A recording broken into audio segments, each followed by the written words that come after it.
Murder in the first degree, premeditated homicide, is the most serious crime tried in our criminal courts. You have heard a long and complex case, ladies and gentlemen, and it is now your duty to sit down and try to separate the facts from the fancy. One man is dead. The life of another is at stake. If there is a reasonable doubt in your mind as to the guilt of the accused, then you must declare him not guilty. If, however, there is no reasonable doubt, then he must be found guilty. Whichever way you decide, the verdict must be unanimous. I urge you to deliberate honestly and truthfully. You are faced with a grave responsibility. Thank you, ladies and gentlemen.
Peppermint?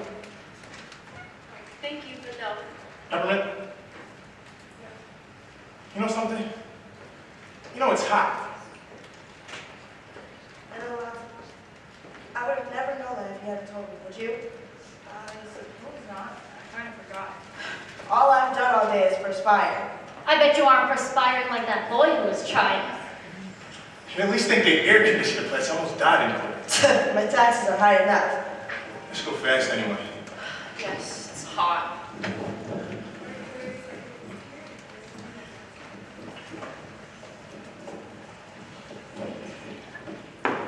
Oh, did she just lock that door? Yes, she did. What do they think we are, crooks? They locked us up for a little while. And then they lock that boy up forever, and that's all right with me. I don't know if they did that. Sure they locked the door. What did you think? I just didn't know. It never occurred to me. Shall we all admit right now that it's hot and humid and our tempers are short? Well, I feel just fine so long as I've got my crochet. I wonder what's been going on down at the office. You know how it is in advertising. In 6 days, my job can be gone to the whole company, too. They aren't going to like this. Well, I think it's our duty. I didn't object to doing my duty. I just mentioned I might not have a job by the time I get back. Well, ask her for a job. She's rich. I bet her husband can get you a wonderful job. I mean, look at that outfit. Is it an original? Yes, it is. I have an uncle who makes dresses. How does she do? Not too well. See, a friend of hers that's a friend of my aunt, the dressmaker, wanted to be in this jury in my same place. Hey, why didn't you let her? I would have done anything to miss this. And get caught? You know the type of fine that I could pay for something like that? Anyways, this friend of my aunt's was on a jury 10 years ago on a case just about like this one. So, what happened? They let him off, reasonable doubt. And did you know about 8 years later, they had actually found out that he had done it anyways? A guilty man, a murderer, let loose on the streets. How horrible. Did they get it? They couldn't. Why not? No one can be held in double jeopardy. Unless it's a hung jury. You can't try anyone twice for the same crime. Hey, well that isn't gonna happen. 6 days. They should have finished it in 2. Talk, talk, talk. Did you ever hear so much talk about nothing? Well, I guess they're entitled. Everybody gets a fair trial. That's the system. I suppose you can't say anything against it. So how'd you like all that business about the switch knife? Did you ever in life hear such a story? Well, look, you have to expect that. He bought a switch No, knife what that you're night. dealing with. He bought a switch knife that night. And then claimed he lost it. A hole in his A pocket. hole in his father. Gosh. An awful way to kill his father. A knife in the chest. All right, jurors. Let's get started. All right, Charlie. This better go fast. Me and my wife got tickets to Bob Birdie. We gotta be the only people in the world who haven't seen it yet. All right, Your Honor, start the show. How about sitting down? The lady at the window, how about sitting down? I'm sorry. It's hard to figure, isn't it? A boy kills his father. Bang! Just like that. Well, it's this juvenile delinquency. These people let their children run wild. Maybe it serves them right. I don't see any point in getting emotional about it. It's a question of evidence, not how we feel. We all agreed that it's hot. And that our tempers will be short. Well, that's if we disagree, but this is open and shut, so let's just get it done.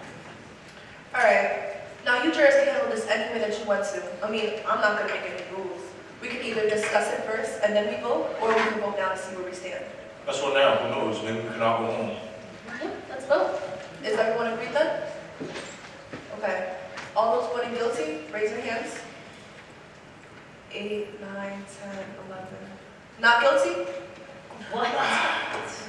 What's the matter with you? The vote is 11 to 1. 11 guilty, 1 not guilty. Now we know where we stand. Do you really believe he's not guilty? I don't know. After 6 days, she doesn't know. In 6 days, I could learn calculus. This is ABC. I don't believe it's as simple as ABC. I never saw a guiltier man in my life. What does a guilty man look like? He is not guilty until we say he is. Are we to vote on his face? You sat right in court and heard the same things I did. The boy's a dangerous killer, you could see it.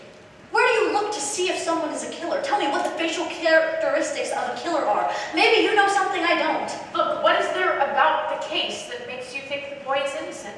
He's 19 years old. That's old enough. He knifed his father 4 inches into the chest. That innocent little 19-year-old murderer. I agree with you that the boy is guilty, but I think we should avoid emotionally colored arguments. All right, they proved it a dozen other ways. Do you want me to list them? No. Okay, well, do you believe that stupid story he told? Now. Do you believe the boy's story? I don't know. What did you vote not guilty for? There were 11 votes for guilty.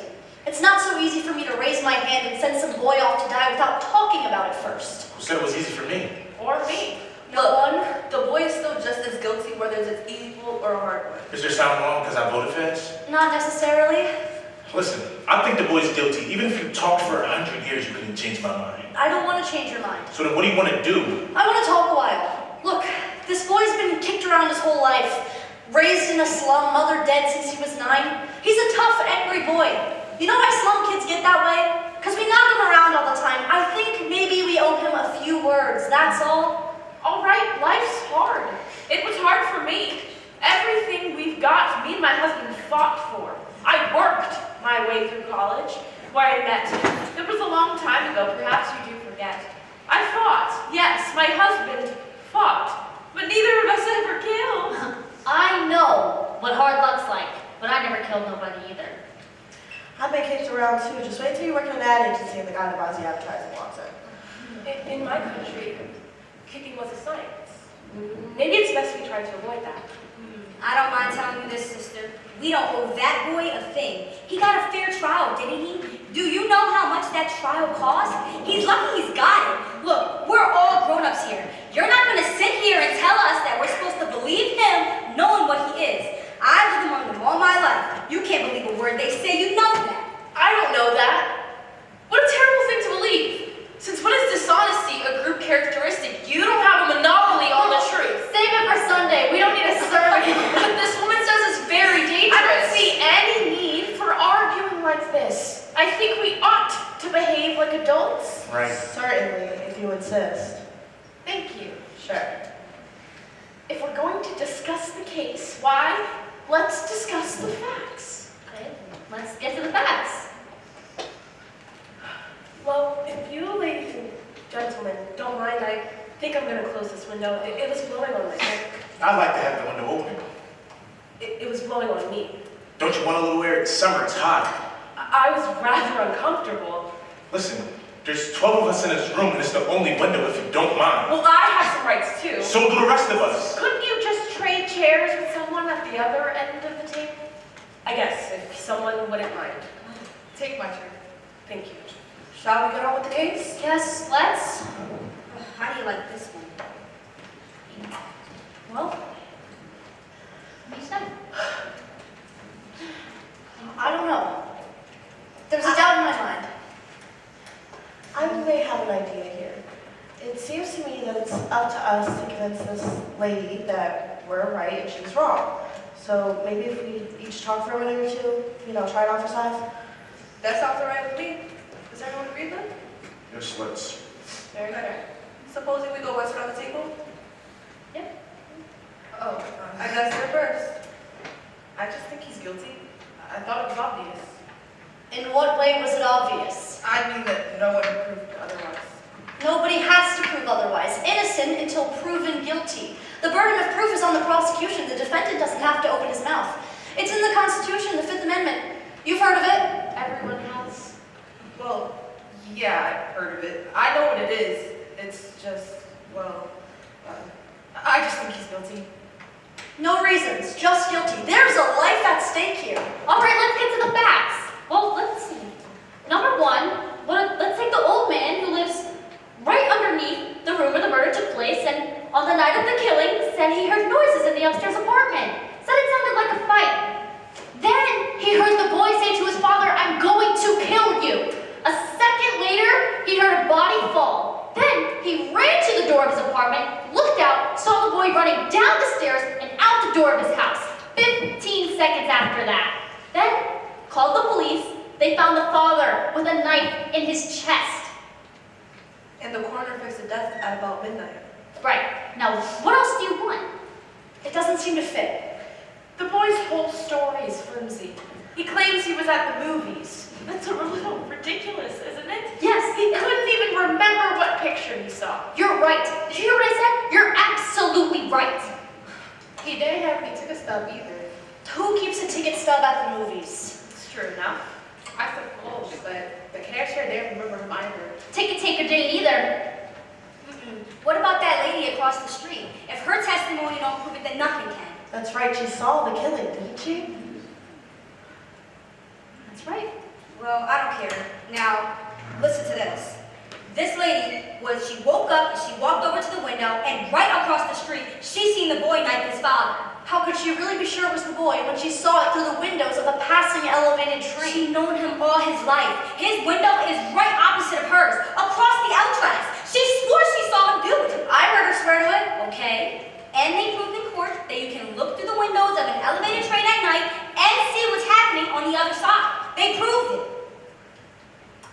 Weren't you telling us just a minute ago that you can't trust them?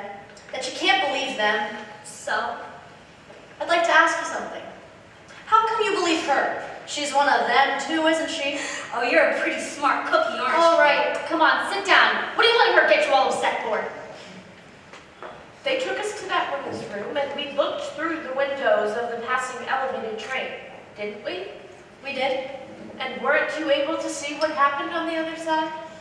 I didn't see as well as they told me I would, but yes, I could see what happened on the other side. So you do see. You see, don't you? Jurors, let's keep this organized. All right, who's next? It's your turn. I'll pass it. That's your privilege. How about you? I don't know. What convinced me was the testimony of those people from across the hall. Didn't they say something about an argument between the father and the boy around 7 o'clock that night? I mean, I can be wrong. It was 8 o'clock, not 7. That's right, 8 o'clock. They heard the father hit the boy twice and saw the boy walk angrily out of the house. Right. What does that prove? Well, it doesn't prove anything. It's just a part of the picture. I never said it proved anything. Anything else? No. Okay. It's your turn. All right. Honestly, I feel as though we could talk about this all day, but I really think we're just wasting our time. I don't. Neither do I. Go on. I mean, look at the boy's record. He stole a car, he's been arrested for mugging, and I think they said he once stabbed somebody in the arm. They did. Was picked up for knife fighting, at 15 was sent to reform school. And they sent him to reform school for stabbing someone. This is a very fine young man. His father beat him up regularly ever since he was 5 years old. He used his fists. So would I on a boy like that, where I see to it that his pops did. You know, you're right. It's the kids these days, you know? They don't listen. I've got a boy. When he was 8 years old, I caught him out in the neighborhood, with the neighborhood gang, fighting and out in the streets. I gave him a whipping he would never forget. And after all I'd said about staying away from those toughs,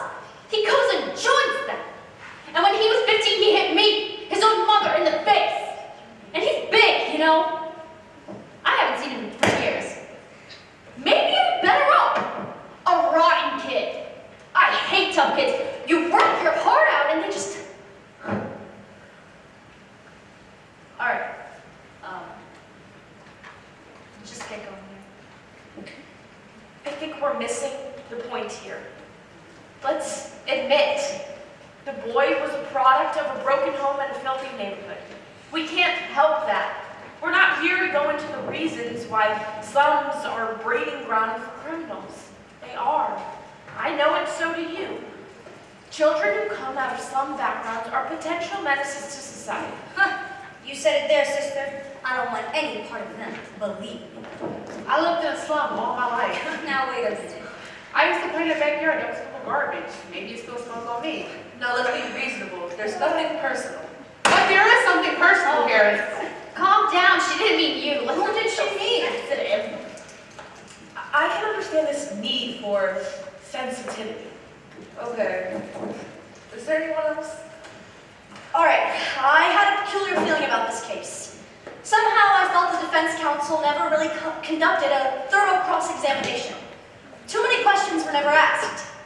Well, it doesn't change my opinion on the guilt of the boy. I do agree with you that the defense counsel was bad. So, this is a point. So many questions were never answered. What about the questions that were answered? For instance, what about that cute little switch knife? You know, the one that fine, upright boy admitted to buying. Alright, let's talk about it. Let's get it in here and look at it. Madam Foreman, I'd like to see the knife again. We saw the thing once, I don't know why we have to see it again. The lady has a right to see exhibits and evidence. Fine with me. This knife is a pretty strong piece of evidence, wouldn't you agree? I agree. So, let's get the sequence of events right as they relate to the knife. The boy admits to going out of the house at around 8 o'clock after being slapped by his father. Or punched. Or punched. He went to a neighborhood store and bought a switch knife. The storekeeper was then arrested the following day after admitting to selling it to the boy. Yeah, and it's a pretty unusual knife. Kind of hard to forget something like that. The storekeeper identified the knife and said it was the only one of its kind he had in stock. Now, why did the boy get it? A present for his friend, he said. Am I right so far? You bet you're right. Now listen to this lady, she knows what she's talking about. Next, the boy claims on his way home, the knife must have slipped through a hole in his pocket. Says he never saw it again. Now there's a story, folks. You know what actually happened. The boy took the knife up to the house, a few hours later stabbed his father with it, and even remembered to wipe off the fingerprints. Everyone connected with this case identified this knife.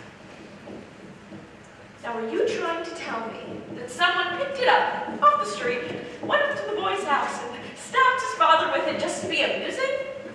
No. I'm saying that it's possible that the boy lost the knife and that somebody else stabbed his father with a similar knife. It's possible. Take a look at this knife. It's a very strange knife. I've never seen anyone like it before in my life. Neither had the storekeeper who sold it. Aren't you trying to make us accept a pretty incredible coincidence? No, I'm just saying it's possible. I'm saying it's not possible. Whoa! Oh, did you bring that in here? What is this? Quiet. Let's be quiet. Who do you think you are? What are you trying to do? I got it around the corner from the boy's house at a little junk shop. It cost $2. Now, listen to me. You pulled a pretty smart trick here, but you proved absolutely nothing. Maybe there are 10 knives like this, so what? Maybe there are. The boy lied, and you know it. And maybe he didn't lie. Maybe he did go to the movies, and maybe he did lose the knife. And maybe the reason the cashier didn't see him was because he sneaked into the movies, and maybe he was too ashamed to say so. Is there anyone here who hasn't sneaked into the movies once or twice when they were young? I haven't. Really, not even once. We didn't have movies? Oh. Maybe he lied, maybe he didn't lie. Do you think he lied? Now, that is a stupid question. Sure, he lied. Do you think he lied? You don't have to ask me that. You know my answer. He lied. Do you? I don't know. Now, wait a second here. What are you, the boy's lawyer? Listen, there's 11 outside this room who think he's guilty. You're alone. What are you trying to accomplish? If you want to be stubborn and hang this jury, he's just going to be tried again and found guilty as sure as he's born. He probably will. So then what are you trying to do? We could be here all night. It's only one night. A man may die. Oh, come on. Well, that's true. I think we can get on with it now. Yes, let's get going here. Obviously, you don't think the boy is guilty. There's a doubt in my mind. But you haven't really presented us with anything that makes it possible for us to understand your doubt. There's the old man downstairs. He heard it. He heard the boy shriek it out. The woman across the L track, she saw it. We know he bought a switch knife that night. We don't know where he really was. The movies? Earlier that night, the boy's father did get into a fight. He's been a violent boy all the way, and while that doesn't prove anything, No, still, you know. All right, I've got a proposition to make. I want to call for another vote. I want the 11 of you to vote by secret ballot. I'll abstain. If there are still 11 votes for guilty, I'll stand alone and we'll take it a guilty verdict. That sounds all right with me. Does anyone not want to vote? sounds fair. Okay.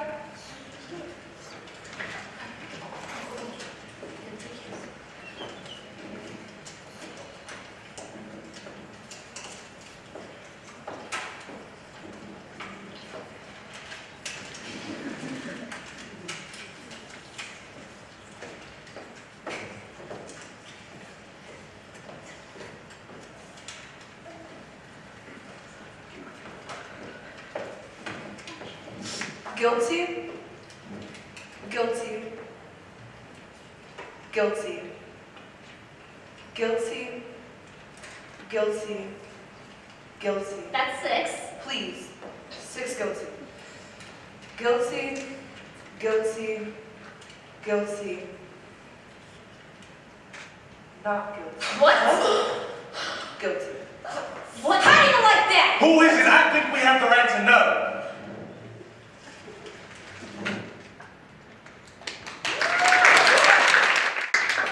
Who did it? What idiot changed the book? Is that a way to talk about a man's life? Whose life are we talking about? The life of a murderer or the life of a dead man? Who is it? I wouldn't know. Please, this was a secret ballot. No one would while we did it, but now I want to know. A secret ballot. We agreed on that point. If the lady or gentleman wants to remain a secret, What do you mean there are no secrets in here? I know who it was. What's the matter with you?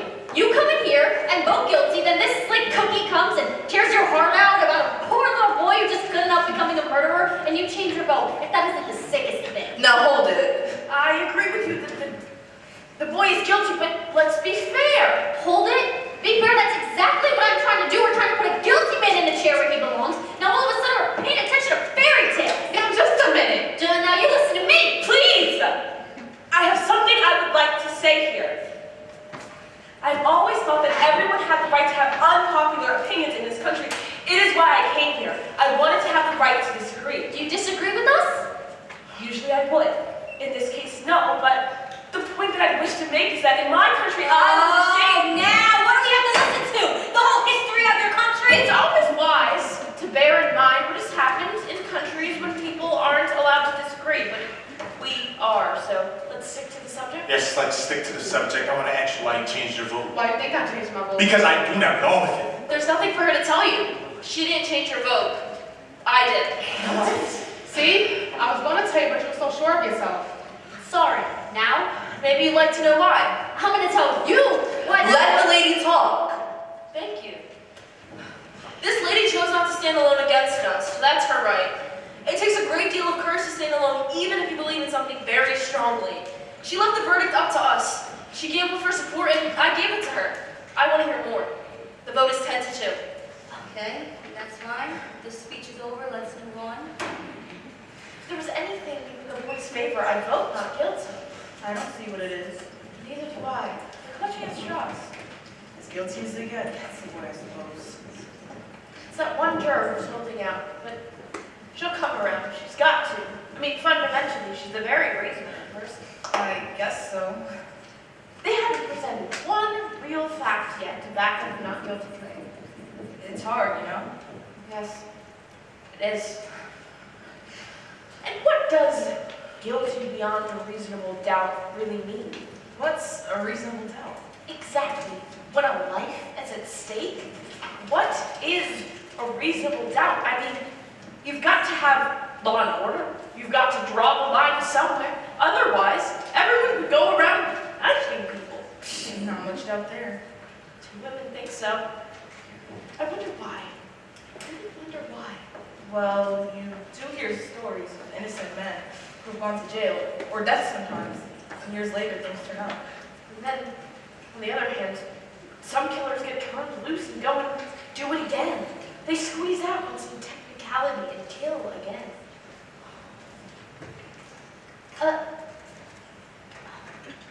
Look, hon, well, now that we've all cooled down, I was excited a minute ago. You know how it is. I didn't mean to get nasty. Nothing personal. Think nothing of it. All right, look, suppose you answer me this. If the boy didn't kill him, who did? As far as I know, we're supposed to decide whether or not the boy on trial is guilty. We're not concerned with anyone else's motives here. I suppose, but who else had a motive? His father was along in years. Perhaps an old grudge. Well, the woman across the L tracks saw the murder of the L train, so maybe someone on the train saw the murder too. Everyone's a lawyer? Suppose you explain to us what your reasonable doubts are? This isn't easy so far. It's only a feeling I have. A feeling. Perhaps you don't understand. No, I don't. A feeling? What are we gonna do, spend the night talking about your feelings? What about the facts? You took the words right out of my mouth. Look, the old man heard the boy say to his father, "I'm going to kill you." And then he heard the body fall a second later, and the boy run out of the house 15 seconds after that. That's Where's the my reasoning that was in that? I don't know. It's not enough for me. Well, what is enough for you? I'd like to know. Not for you. The woman saw the killing through the windows of a moving elevated train. The train had 5 cars, and she saw it through the last 2 cars. She remembers the most insignificant details. Now, what have you got to say about that? I don't know. It doesn't sound right to me. Well, suppose if you think Maybe we're a hung jury. It happens sometimes. want to see this pattern for a crochet skirt my daughter sent me? Wouldn't it be out of style by the time we got it done? This is not a sewing circle. Oh, now wait a minute! This is a man's life. Oh, I've got a good mind to walk around this table and slap her! I don't want any fights in here. Did you see her?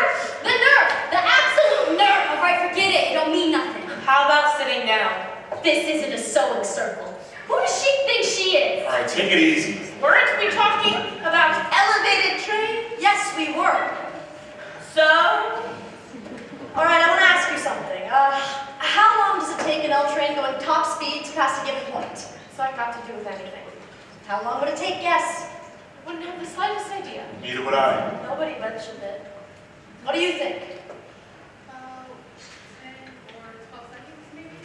10 seconds? That sounds like a fair guess. Anyone else?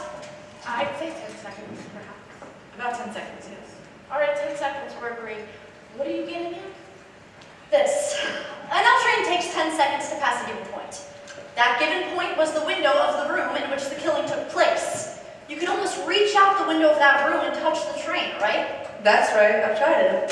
So, I want to know, is there anyone here who's ever lived next to the L tracks? I live close to them.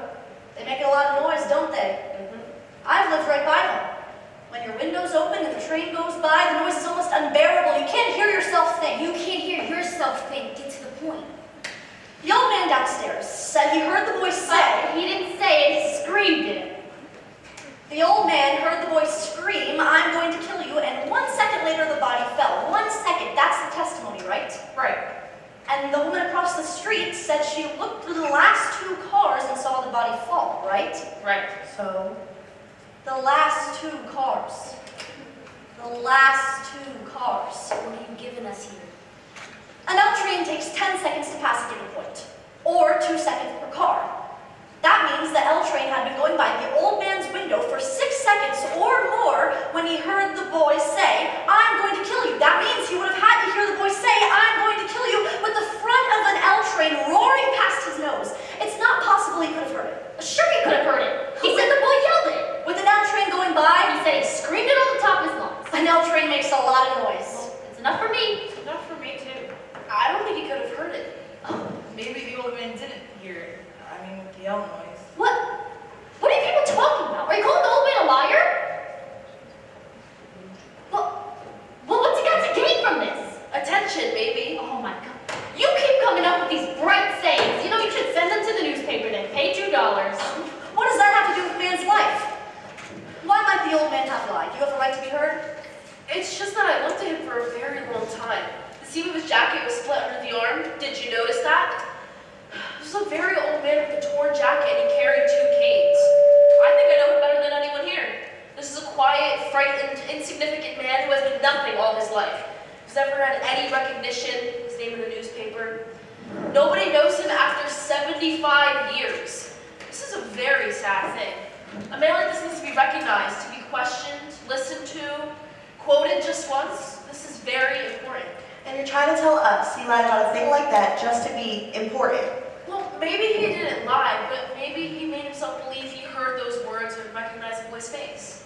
Well, if that isn't the most fantastic story, where do you come up with a thing like that? I'm not making it up. Sure you are. Nobody lies about things. He made himself believe he told the truth. What do you know about it? I speak from experience. All right. Is there anything else? Cough drop? No, thank you. Anybody want a cough drop? Yes, please. All right, let's get on with it. I think we proved that the old man couldn't have heard the boy say, I'm going to kill you. Well, I disagree. Let's hear her through anyway. But supposing the old man did really hear the boy say, I'm going to kill you. This phrase, how many times have each of you said it? Probably hundreds. If you do that one more time, Junior, I'm going to murder you. Or your husband yells, come on, Rocky, kill him. We say it every day. It doesn't mean we're actually going to kill someone. Don't the circumstances alter that somewhat? I mean, the old man was murdered. One more thing, the phrase was, I'm going to kill you, and the boy screamed it on the top of his lungs. That's the way I understand it. And don't try and tell me he didn't mean it. Anybody says a thing like that, the way he said it, they mean it. And how they mean it. Then let me ask you this. Do you really think the boy would yell at a thing like that for the whole neighborhood to hear? I don't think so. He's much too bright for that. Right. He's a common ignorant slob. He don't even speak good English. He doesn't speak good English. Boy is clever enough. I would like to change my vote to not guilty. Are you sure? Yes, I'm sure. The vote is 9-3 in favor of guilty. I'd like to know why you changed your vote. I think there's a doubt. Where? What is the doubt? There's the knife. Oh, fine. Go on, give us the reasons. The old man too. Maybe he didn't lie, or just maybe he did. Maybe the old man doesn't like the boy. Well, if this says at the end. I just think there's a reasonable doubt. And what are you basing this on? Stories that this woman made up? She ought to write an amazing detective monthly. She make a fortune. Listen, the boy had a lawyer, didn't he? Why didn't his lawyer bring up all these points? Lawyers can't think of everything. Oh heavens, now we're supposed to believe that the old man didn't get up out of bed, run to the door, see the boy, run downstairs 15 seconds after the killing? Also what? So he could be important? That's the testimony, I believe. An old man swore to this. He swore to this, yes? Did the old man say he ran to the door? Ran, walk, what's the difference? He got there. I don't remember what he said, but I don't understand how you can run. What? He said he went. I remember it now. He went from his bedroom to the door. That's enough, isn't it? Where was his bedroom? Down the hall somewhere. Down the hall somewhere? Are we to send a man off to die because his bedroom was down the hall somewhere? I thought you remembered everything. Don't you remember that? No, I don't. I don't either. Madam Foreman, I'd like to see a diagram of the apartment again. Oh my God. What is this one for? How come you're the only one in the room who wants to see exhibits all the time? I want to see this one too. And So do I want to stop wasting time. Are we going to start wading through all that nonsense about where the body was found? No. We're going to find out how a man who's had 2 strokes in the past 3 years and walks with a pair of canes could have got from his bed to his front door in 15 seconds. Why don't we just have them run the trial over so we can get everything straight? He said 20 seconds, actually. He said 15. Yeah, he said 15. He was very certain about it. 15 seconds are. You can't judge that kind of thing. He said he was certain. Well, how can he be certain about anything? He's an old man, you saw that. Half the time he was confused. How does he know about anything he said at all? Well, you know how... No, I don't know. Maybe you do. Yes, that's right. Thank you. You want this? Yes, please.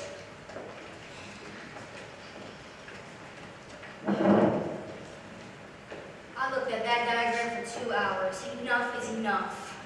Some of us are interested. Go ahead. All right. This is the apartment in which the killing took place. The old man's apartment is directly beneath it and exactly the same. Here's the L tracks, a bedroom, another bedroom, bathroom, living room, kitchen. Here's the front door, here's the hallway, here are the steps.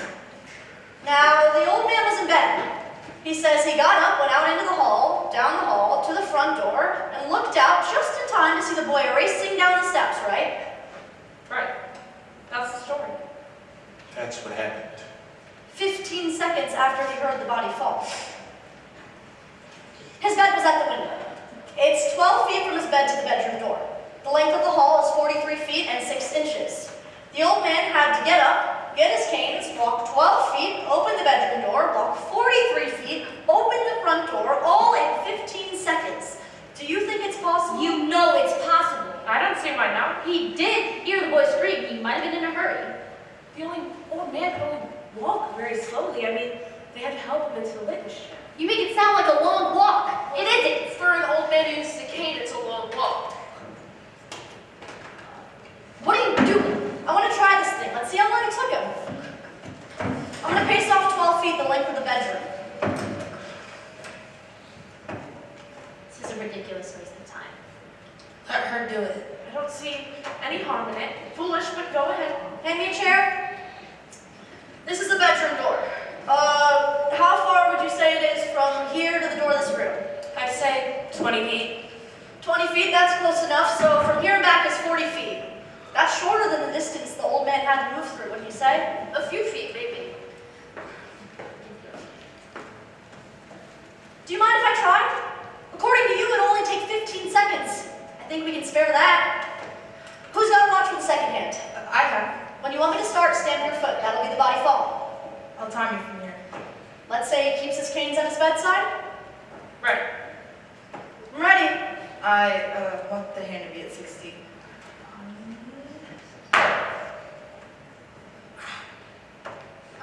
Speed it up. He walked twice as fast as that. That is even more fast than he walked in the courtroom. No, it isn't. If you think I should go faster, I will. Speed it up a little.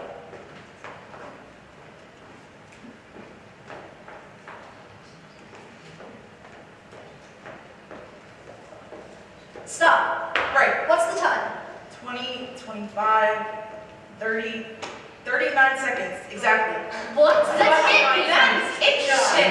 No. And the old man swore on his oath that it was 15. And the old man may have been wrong at the speed that he walked, but 24 seconds, well, you know. Far be it for me to call anyone a liar, but even allowing a difference in speed between you and the old man, well, it's still quite a... Quite a discrepancy. It's my guess that the old man was trying to get to the door, heard someone racing down the stairs, and assumed that it was the boy. I think that's possible. Assumed? Now, look, everybody, I've seen all kinds of dishonesty in my day, but this little display takes the cake. What dishonesty? Look, tell her. You come in here with your heart bleeding all over the floor about slums and injustice, and you got a couple of soft-hearted soft sisters to listen to you.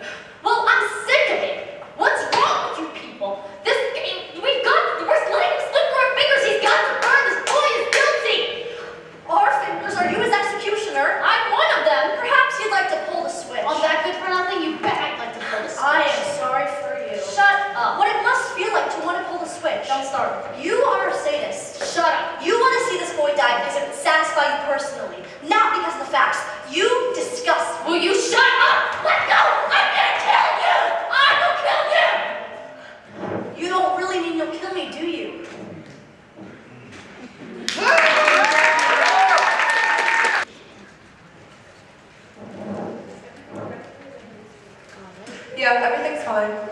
that back now. We're finished with it.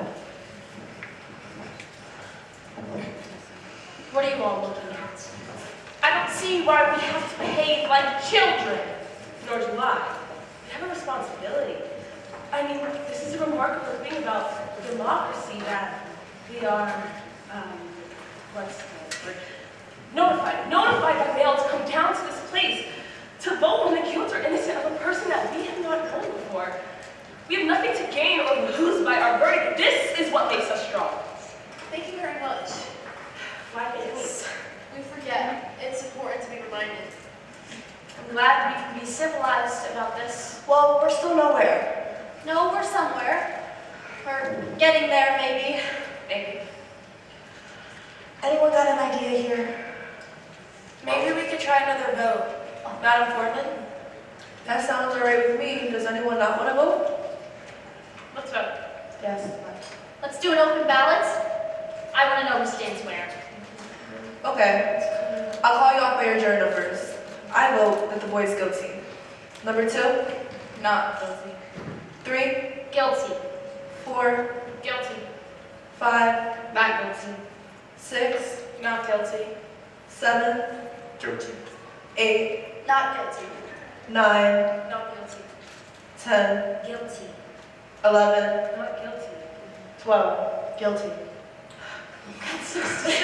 I'll tell you something. The crime is being committed right here in this room. I'm ready to march into court and tell the judge that we're a hung jury because there's no point in going on with this anymore. It's 6 to 6. I'd like to know why you changed your vote. And why you did. And why you did. There's 6 women in this room who think we may be turning the murderer loose. Emotion won't do. Why? It would seem that the old man did not see the boy run downstairs, and I don't find it likely that the old man heard someone scream, "I'm going to kill you." Old men dream. And if the boy did scream that he was going to kill, we have the authority of this person to prove that it might not really mean he's going to kill. Why don't we just take it into the judge and let the boy have his chances with another 12 jurors? It's got to be unanimous, and we're never going to convince her. It's 6 to 6. I don't think we'll ever agree on anything. At first I was alone. Now 5 others agree. There is a doubt. There's no doubt, and you can't convince me there's a doubt, because I know there isn't no doubt. You are a hung jury. It happens sometimes. We are not a hung jury. But we are right now. A perfect balance. Let's take it into the judge. If there's reasonable doubt, I don't see it. Maybe we should vote. You mean vote? Not again. Oh, I still want to know vote on what? Are we or aren't we a hung jury? You mean that we vote yes, we are a hung jury, or no, we are not a hung jury? That's exactly what I'm thinking of. I'm not sure if we could agree whether or not we're on juries. We can't even agree on whether or not the window should be. Let's make it a majority vote. The majority wins. So if 7 or more of us vote yes, we are a hung jury, then we take it to the judge and we tell him we're a hung jury. Right. And if 7 or more of us vote no, that we aren't a hung jury, then we go on discussing it. Doesn't seem quite right to me. It's the only solution. It's the only way. Is everyone agreed then? 7 or more votes to be taken into the judge? Let's. Let's call our votes out. I vote that yes, we are a hung jury. Number 2? 3, Yes. 4, Yes. 5, No. 6, No. 7, Yes. 8, No. 9, No. 10, Yes. 11, No. 12.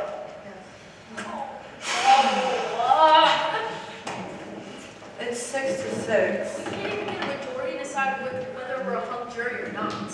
I went with the majority vote on this question. I didn't agree with voting this way, not really, and I still don't. So I vote no. We are not a hung jury. I think that the boy is guilty beyond a reasonable doubt, but there are some things I'd like to find out from those who change their minds. So then we are a hung jury, so we go and discuss it. Good, we go on. Why did you change your vote? Well, she seems so sure has made many good points while she only gets mad and insults everyone. Does the anger and the insults change the guilt of the boy? He did do it. Are we to turn a murderer loose because one juror becomes angry when she thinks we're turning a murderer loose? That's true. I don't think there is reasonable doubt, and I'll tell you why. The track was straight in front of the window. Let's take that point. The L train would have made a low, rumbling noise. L trains screech when they go around curves. So, the old man would have been able to hear a scream which was high-pitched. And it's a tenement, and they have thin walls. Good, good. That's it. And what if the old man was wrong about the time it took him to get to the door, but right about whom he saw? Please remember that there weren't any fingerprints found in the knife, and it is summer, so gloves seem unlikely. Now, I want you to listen to her, because she's talking sense. So it might have taken a couple seconds to get out a handkerchief and wipe the fingerprints away. It also seems reasonable, yes. What I'm saying is that the old man might have been wrong about the time it took him to get to the door, but right about who he saw running down the stairs. It might have taken the murderer about 35 seconds to wipe off all the fingerprints and get down the stairs to the place where the old man saw him. The boy, that is. That is right. Okay. Well, Shall we reconstruct the killing? time it, to be exact. Well, we reconstructed the old man going from his bed to the front door, and we timed that, so let's reconstruct the actual crime. As well as we reconstructed. I think the murderer could have used around 40 to 50 seconds. Let's reconstruct it. So, how about you do 7? No, I'll do it.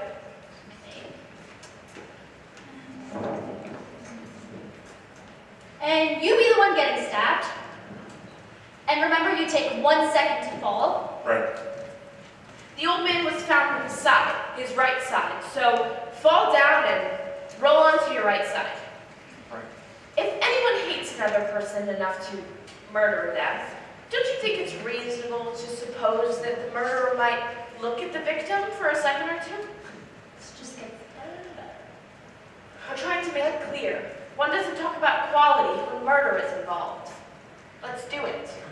And about this on the fingerprints. The boy wiped the fingerprints off of the knife, but what about the doorknob? If I saw a man coming into my home, a man that hated me, and he was wiping the doorknob with his handkerchief, I would start screaming.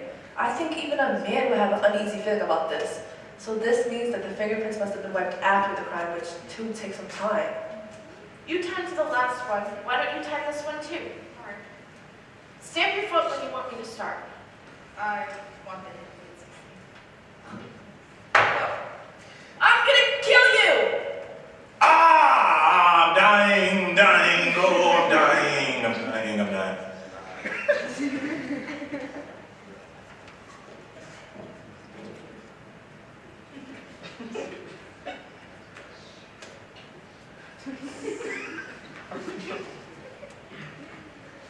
He would have wiped both knobs. Stop. Right. 20, yeah, 20, 25, 29 and a half seconds, I'd say. And whoever did murder the old man, I think it was the boy, still would have had to run down the hall and down the stairs, at least one flight of stairs. You see? You see? So the old man's might have been wrong about the time, but in view of this, I think it is quite reasonable to assume that he did see the boy run down the stairs. Now the time, both time sequences pretty much check what was running down the stairs and everything. Both times pretty much check out. Sure, he's an old man who wants attention, and she's probably right, but the old man feels the way everyone else does. A life at stake. So the old man's story may well be true. Except for the fact that he absolutely swore on his oath that it was 15 seconds. We seem to all agree it was 25 to 35 seconds later. You are now admitting that the old man lies in one case and tells the truth in the other. While I do admit this does tend to prove the story of the old man, well, he is now in part a proven liar. And that is by your own admission. Well, I do believe in part that the old man may have lied. I would like to change my vote once more. Guilty. And what about you? I don't know what I think. I want to talk more. At first, I thought guilty. Then I changed. Now, I'm swinging back to guilty. And you? I am in doubt. Real doubt. I say guilty. I was right the first time. Now we're starting to talk some sense in here. It seems that the vote is back 9 guilty, 3 not guilty. All right, one more thing about the old man downstairs. I want to know, how many of you have ever lived in an apartment building? I don't know what you're thinking, but I know what I'm thinking. What's that? I know that it's tenement, but it is close. And there's just enough light in the hall so you can see the steps, no more.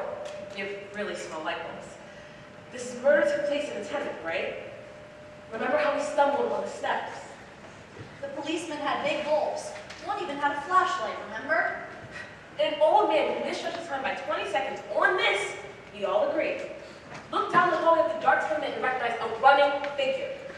He was 100% wrong about the time it took him. It took him almost twice as long as he thought. So then could he not be 100% wrong on what he saw? That's the stupidest thing I ever heard. You're pulling that out of thin air. Do you truly not believe that there's a reasonable doubt? Yes, I do. I beg your pardon. Maybe you don't understand the term. Reasonable doubt. What do you mean I don't understand it? Who do you think you are to talk to me like that? I don't understand it. How do you like this, babe? She comes over here running for her life, and before she can even take a big breath, she's telling us how to run ours. The nerve of her. No one is asking where anyone came from. I was born right here. Or where your mother came from. Perhaps it wouldn't hurt us to take a few tips from the people who came running here. Maybe they know something we don't. We're not Please. so perfect. Please. I'm used to this. I'm fine. It is all right. It's not all right. Okay, sorry. Is that what you want? That's what I want. All right, let's stop the arguing. Who's got something constructive to say? Something's been bothering me. This whole business of the stab wound and how it was made. The downward angle of it, you know? Don't tell me we're gonna go over this. They went over it and over it in court. I know, but I don't follow. The boy was 5 feet 8 inches tall. His father was 6 foot 2 inches tall. That's a difference of 6 inches? It's a very awkward thing to stab down into the chest of someone who's half a foot taller than you are. Well, you're not gonna be satisfied till you see a demonstration. Somebody get up.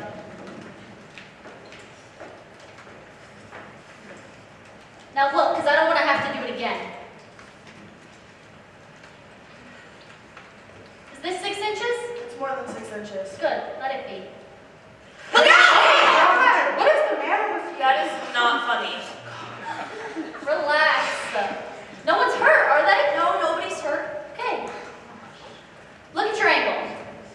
Down and in. That's exactly how I stab a person taller than me, and that's exactly how he did it. Take a look, tell me I'm wrong. Down and in. I guess there's no argument. Did you ever stab someone? Of course not. Did you? All right, let's not be silly. Did you? No. Then where'd you get all your information about how it's done? Well, it's common sense. Have you ever seen someone stabbed? No. All right, I want to ask you something. The boy was an experienced knife fighter, even sent to reform school for knife fighting, right? That's right. Look at this. Doesn't this seem like a pretty awkward way to handle a knife? What are you asking me for? What's the matter with me? Give me that knife. Have you seen someone stabbed? Yes, I have. In the movies? In my backyard, my school, and a van came out across the street. Too many of them. Switch knives came in the neighborhood where I live. Funny, I didn't think of it before. I guess you try to forget those things. Anyone who has experience with a switch knife but has never stabbed downward, that's not how you handle a switch knife. Use it underhand, like this. So the boy couldn't have made the wound that killed the father. I suppose he could have made the wound, but it's not likely. Not if you have any experience with switch knives, and we all know that boy had a lot of experience with switch knives. I don't believe it. Neither do I. You're giving us a lot of mumbo jumbo. What do you think? Well, I don't know. What about you? Listen, I'll tell you all something right now. I'm getting a little sick of this whole thing already. We're getting nowhere fast. Why don't we just stop all this argument and just go home? Before we go, I'd like to piece this thing together. Oh, this should be good. She has it right. Let her go ahead. I want you all to think of this logically and consistently. We have guilty. I want to know something. Is the boy smart or is he dumb? What do you mean? This boy's been sent to reform school school for knife fighting. The night of the murder, he bought a knife, a switch knife. It would then take a very stupid boy to kill a man, his father, with an instrument that everyone would associate with the son. I agree, the boy is quite dumb. However, if you were dumb, then why would he make the kind of wound that only an inexperienced man would make with a knife? I'm not sure I understand. Wait a minute. Well, remember the woman across the L track, she saw the murder through the L train. So maybe someone else on the train saw the murder too. A possibility, but no one that we know of. It would take an awfully dumb man to take that chance. Exactly. To murder someone as the train went by. A dumb man, a very stupid man, a man swept by motion, probably heard nothing, probably didn't even hear the train coming, and whoever did murder the man did it the best he could. So, To murder someone must take a great emotion, a great hatred, and whoever did it would do it the best they could, and a trained knife fighter would do it the way he had been trained, underhand. An untrained man would go overhand. But the boy's being very smart. Everyone knows that he is an experienced knife fighter, so in that moment, he is smart enough to make the kind of wound that only an amateur would make. The boy's a smart one. Smart enough to wipe the fingerprints away, perhaps even smart enough to wait for an L train to go by to cover the noise. funny, I hadn't thought of that. The boy is dumb enough to do everything to associate himself with the murder, a switch knife murder. And a few seconds later, he is smart enough to make the kind of wound that would lead us to suspect someone else. But at the same instance, he is dumb enough to do the murder as an L train is going by, and then a few seconds later, he is smart enough to wipe the fingerprints away. To say that the boy is guilty is to say that he is dumb from 8 o'clock to about midnight, then at about midnight he is smart for a second, and then dumb again, and then once again smart, and then once again stupid. So very stupid that he can't come up with a good alibi. Now, is the boy smart or is he dumb? To say that he is guilty is to toss up his intelligence like a pancake. There is doubt, doubt, doubt. I hadn't thought of that. And the old man downstairs, he swore on his oath that it was 15 seconds. He insisted on 15 seconds, and we all agreed that it must have been almost 40 seconds. So, does the old man lie half the time and tell the truth the other half? To say that the boy is guilty, he must be stupid, and then smart, and stupid, and then smart, and so on. And for the boy to be guilty, the old man downstairs must lie half the time and tell the truth the other half. You can reasonably doubt. I'm so unreasonable doubt. I think I am. I wanted more talk, and now I've had it. I want another vote. Alright, another vote is called for. The quickest way is a show of hands. Does anyone object? Okay. All those voting not guilty, raise your hands. All those voting guilty? The vote is 9-3 in favor of acquittal. Oh, I don't understand you people. How can you believe this boy is innocent? Look, you know how those people lie. I don't have to tell you. They don't know what the truth is. And let me tell you, they don't need any real big reason to kill somebody either. You know? They get drunk and bang someone's lying in the gutter. Nobody's blaming them. That's just how they are. You know what I mean? Violent. Human life don't mean as much to them as it does to us. Where are you all going? Look, these people are drinking and fighting all of the time, and if someone gets killed, someone gets killed. They don't care. Oh, sure, there are some good things about them too. Look, I'm the first to say that. I've known a few of them who are pretty decent, but that's the exception. Most of them, it's like they have no feelings. They don't care. They can do anything. What is going on here? I'm speaking my piece, and you listen to me. They're no good. There's not one of them who's any good. Take it from me. This boy on trial. Don't you know about them? Listen to me. What are you guys doing? I'm trying to time out. If you open your mouth again, I'm going to scratch your eyes out! Only trying to tell you. All right! Sit down! Everybody!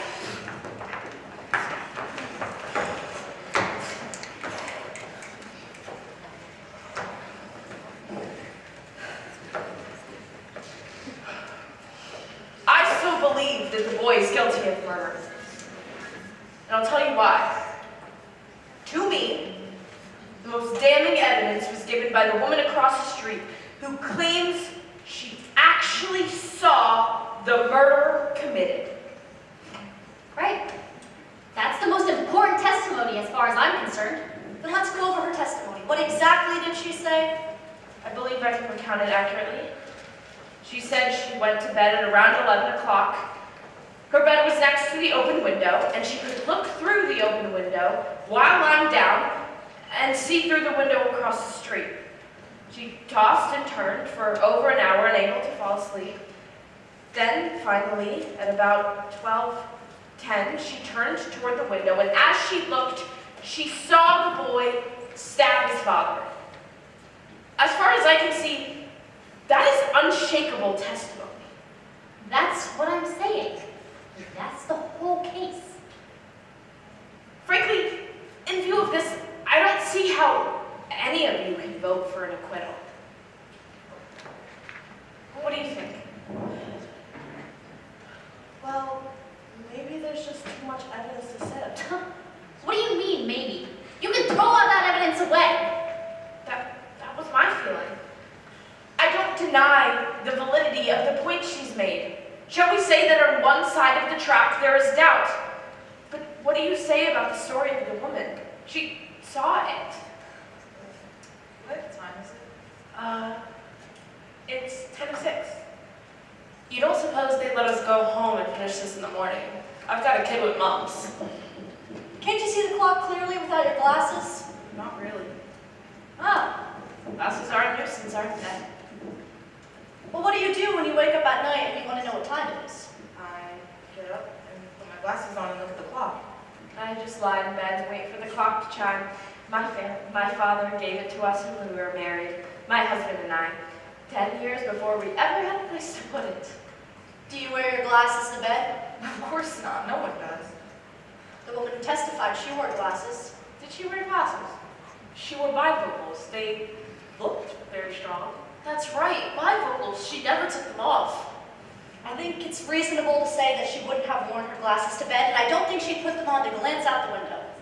She testified that the killing took place the instant she looked out the window, and the lights went out a split second later. She couldn't have had time to put them on. Now, perhaps she did see the boy kill his father. I say she only saw a blur. What do you mean? How do you know what she saw? Maybe she's farsighted. How come she knows all of these things? Is there anyone else here who still thinks that there is not a reasonable doubt? I'll always wonder, but there is a reasonable doubt. The doubt is there in my mind. You're alone. I think he's guilty. Does anyone else? No, I'm convinced now. There is reasonable doubt. What? No, what? You can't. You listen to me. You're the. What do you want from me? Your arguments. I gave you my arguments. We want to hear them again. We have time. We're waiting. Tell her. You're the one who had all the arguments. Come on, you can't turn now. There's gonna be a guilty man walking the streets, a murderer. You just don't leave me. I'm sorry. I'm convinced now. I don't think I'm wrong very often, but I guess I was this once. There is a reasonable doubt in my mind. You're all alone in this. I don't care if I'm alone. I have rights. Yes, you have rights. And, well, you're not going to convince me. I have my opinions. It's going to be a hung jury. That's it. There's nothing we can do except hope that one night in a few months, maybe, you might get some sleep. If it's a hung jury, there'll be another trial, and some of us will point these things out to the various lawyers. It takes a great deal of courage to stand alone.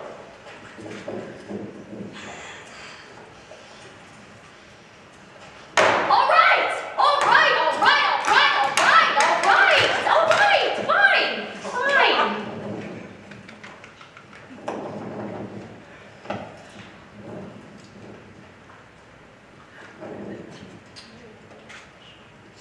Not guilty.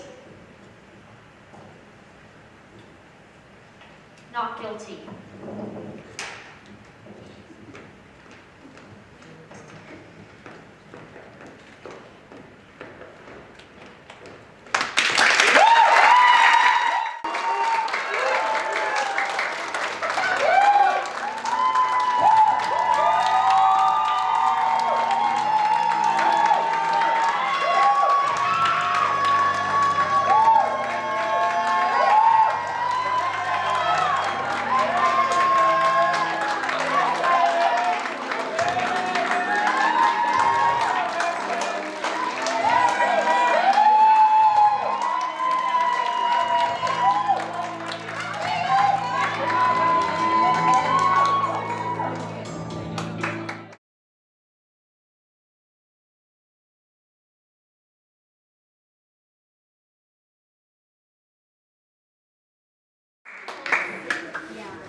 Murder in the first degree, premeditated homicide, is the most serious crime tried in our criminal courts.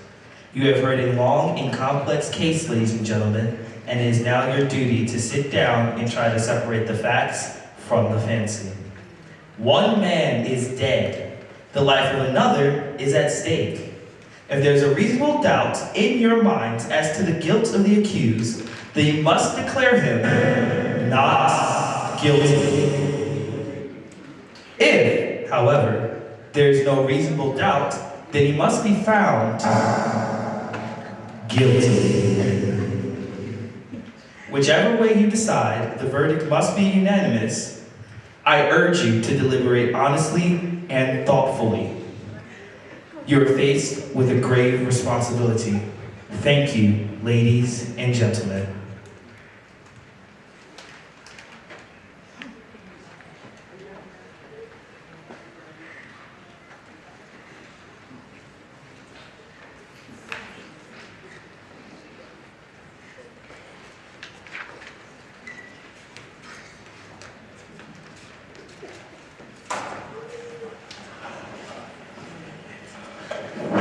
Chewing gum?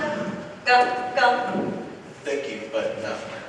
You know something? I know lots of things. I'm in advertising. You know, it's hot. I never would have known that if she hadn't told me. Would you? I suppose not. I kind of forgot it. All I've done all day is perspire. I bet you I'm perspiring like that boy who was tried. You'd think they'd at least air condition the place. I almost died in port. My taxes are high enough. This should go fast anyway. Yes, it's hot.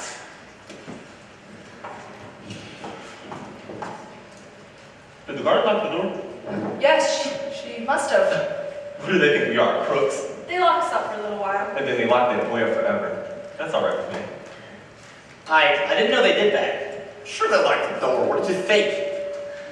I don't know. I suppose it never occurred to me. Shall we all admit right now that it is hot and humid and that our tempers are short? It's been a pretty hard week. I feel just fine.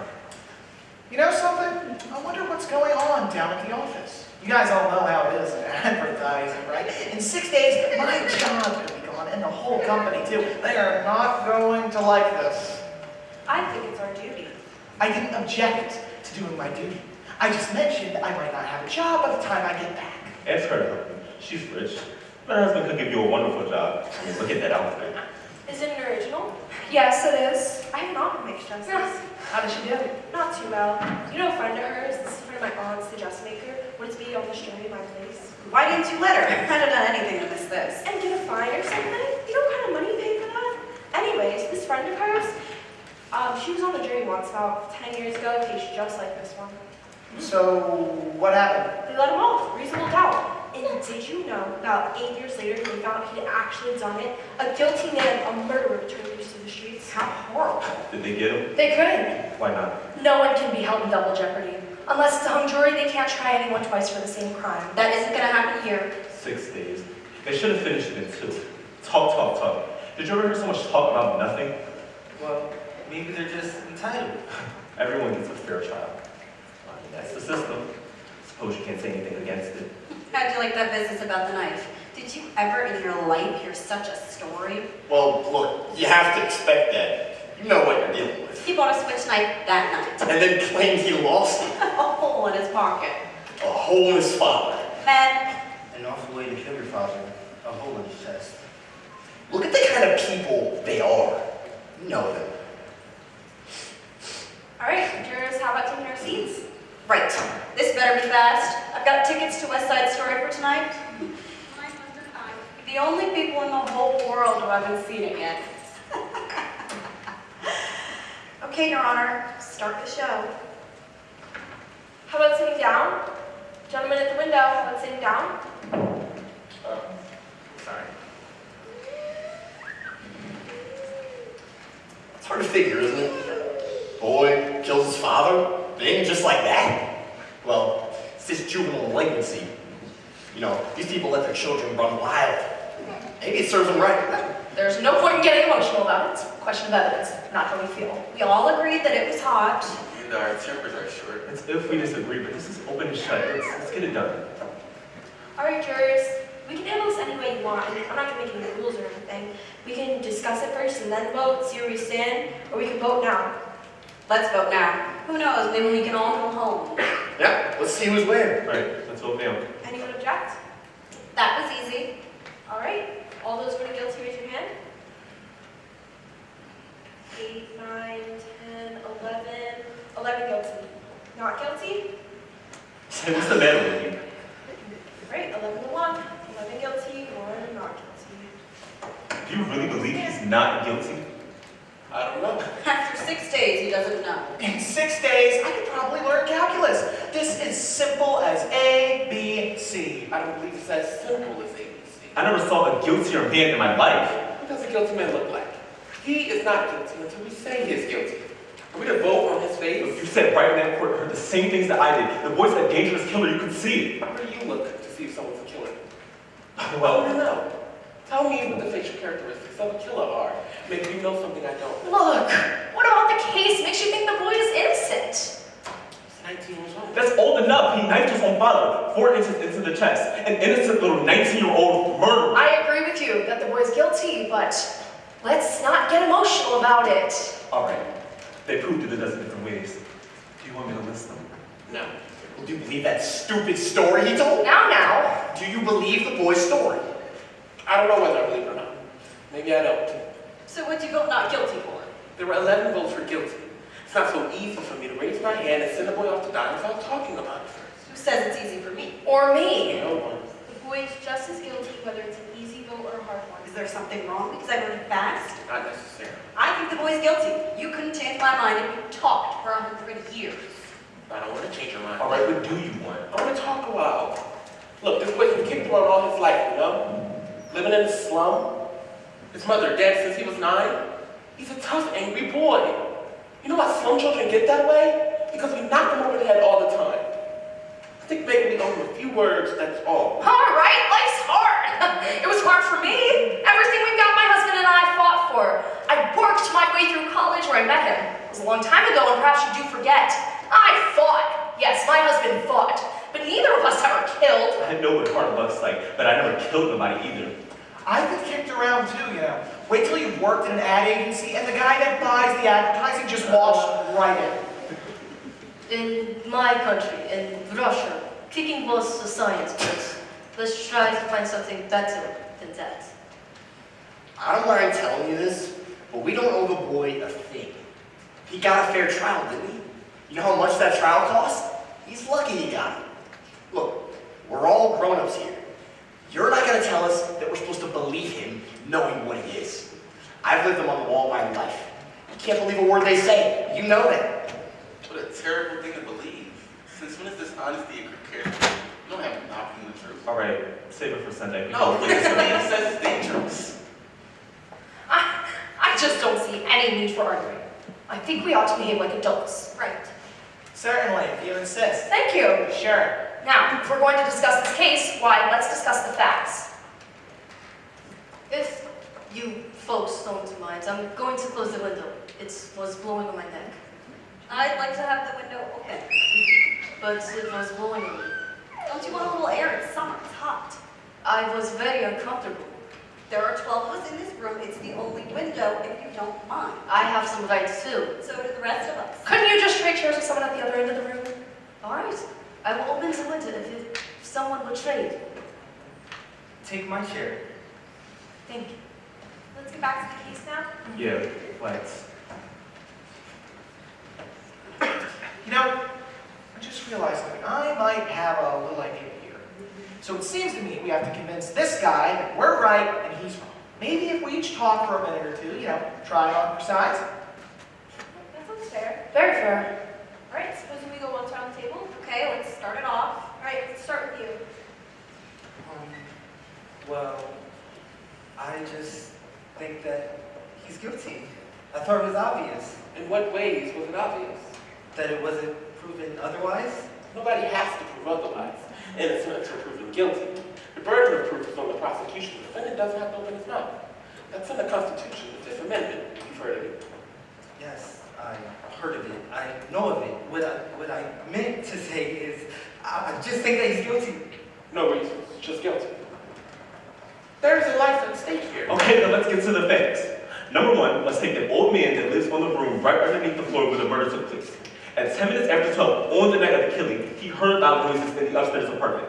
He said it sounded like a fight. Then he heard the boy say to his father, "I'm going to kill you." A second later, he heard the father's body falling, and he ran to the front door, looked down, and saw the boy running out of the house 15 seconds after that. And the coroner fixed the time of death at around midnight, so what else do you want? It doesn't seem to fit. The boy's whole story is flimsy. He claimed he was at the movies? That's a little ridiculous, isn't it? He can't even remember what picture he saw. That's right. Did you hear that? You're absolutely right. He didn't have a ticket stub either. Who keeps a ticket stub at the movies? That's true enough. I suppose, but the cashier didn't recognize him. And the ticket taker didn't either. Well, what about the woman across the street? If her testimony don't prove it, then nothing can. That's right, she saw the killing, didn't she? All right, juries, let's go in order. Just a minute. Here's a woman who's lying in bed. It's hot, you know. Anyway, so she gets up and she walks out of bed and she looks out the window. Outside the window, she sees the boy knife his father. How could she really be sure it was the boy when she saw it through the windows of a passing elevated train? She's known him all his life. His window is right opposite hers across the L track. She swore she saw him do it. I heard her swear to it. Okay, and they proved it in court that you can look through the windows of a passing L train at night and see what's happening on the other side. They proved it. Weren't you telling us just a minute or two ago that you can't trust them? That you can't believe them? So? And I have to ask you something. How come you believe her? She's one of them too, isn't she? You're a pretty smart cookie, aren't you? Come on, just sit down. What you let me get you all set for? Just relax. They did take us out to that woman's room and we looked through the windows of the passing elevated train, didn't we? Yes, we looked. And weren't you able to see what happened on the other side? Didn't see as well as you told me I would, but I did see what happened. You see? You do see, don't you? Take it easy. 5? I'll pass it. That's your privilege. I'll go. Well, I'm not quite sure. I don't know. What convinced me was the testimony of those people across the hall. Didn't they say something about an argument that happened between the father and the boy around 7 o'clock that night? I mean, I could be wrong. It was 8 o'clock, not 7. Yep, that's right. 8 o'clock. They heard the father hit the boy twice and then saw the boy walk angrily out of the house. Right. What does it prove? Well, it doesn't exactly prove anything. It's just part of the picture. I didn't say it proved anything. Anything else? No. I don't know. Most of it's been said already. We can talk all day about this thing, but I think we're wasting our time. I don't. Look at the boy's record. He stole a car. He's been arrested for mugging. I think they said he once stabbed somebody in the arm. They did. He's been picked up for night fighting. At 15, he was in a reform school. And they sent him to reform school for stabbing someone. This is a very fine boy. Ever since he was 5 years old, his father beat him up regularly. He used his fists. So would I on a boy like that. Or if I couldn't, I'd see that his father did. You know what? You're right. It's the kids nowadays, the way they are, you know. They don't listen. I got a boy. You know, when he was 8 years old, I caught him with some of the neighborhood gang, fighting it out in the street. After all I said about staying away from those toughs, he goes and joins them. I gave him a whipping he wouldn't forget. And you know what? When he was 15, he hit me, his own father, in the face.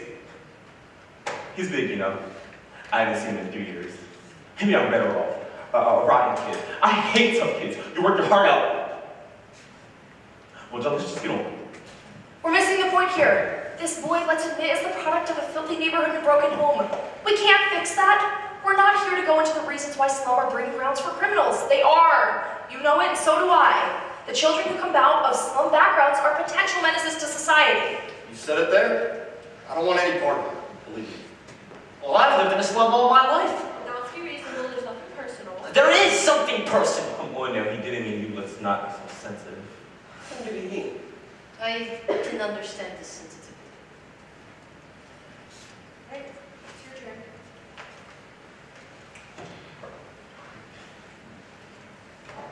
Okay. I had a peculiar feeling about this trial. Somehow I felt that the defense counsel never really conducted a thorough cross-examination. Too many questions were left unasked. So? Well, it doesn't change my opinion about the guilt of the boy. Still, I agree that the defense counsel was bad. So? This is the point. What about facts? So many questions were left unasked. What about the questions that weren't answered? You know, for instance, let's talk about that cute little switch knife. You know, the one that fine, upright boy admitted to buying? All right, let's talk about it. Let's get in here and look at it. I'd like to see it again. Madam Foreman? We saw the thing once. I don't see why we have to look at it again. What do you think? The man has a right to see exhibits and evidence. I'm good. This is a pretty strong piece of evidence, don't you agree? I do. All right, now let's get the sequence of events right as they relate to the switch knife. The boy admits to going out of his house at about 8 o'clock after being slapped by his father. Or punched. Or punched. He went to a neighborhood store and bought a switch knife. The storekeeper was arrested the following day when he admitted selling it to the boy. I think everyone agrees this is an unusual knife. Pretty hard to forget a thing like that. The storekeeper identified it and said it was the only one of its kind he had in stock. Now, why did he get that? As a present for a friend of his, he says. Am I right so far? You bet she's right. Now listen to this lady. She knows what she's talking about. Next, the boy claims that on the way home, the knife must have fallen through a hole in his coat pocket. Says he never saw it again. Now there's a story, folks. You want to know what actually happened? He took the knife home with him and even remembered to wipe off the fingerprints after stabbing his father with it. Everyone connected with this case identified the knife. Now, are you trying to tell me that someone picked the knife up off the street and went up to the boy's house and stabbed his father with it just to be amusing? No, I'm saying that it's possible that the boy lost the knife, and that someone stabbed his father with a similar knife. It's possible. Take a look at this knife. It's a pretty strange knife, isn't it? I've never seen one like it before in my entire life. Neither had the storekeeper who sold it. Aren't you trying to make us accept a pretty incredible coincidence? I'm not trying to make anyone accept it. I'm just saying that it's possible. I'm saying it's not possible. Oh my God! What are you trying to do? What is this? Who do you think you are? Look at it. It's the same knife. Where did you get it? Got in a little junk shop around the corner from the boy's house. Now you listen to me. I'm listening. You pulled a real smart trick here, but you proved absolutely zero. Maybe there are 10 lies like this. So what? Maybe there are. The boy lied and you know it. And maybe he didn't lie. Maybe he did lose the knife, maybe he did go to the movies. Maybe the reason the cashier didn't see him was because he sneaked into the movies. And maybe he was ashamed to say so. Is there anybody here who has sneaked into the movies once or twice when they were young?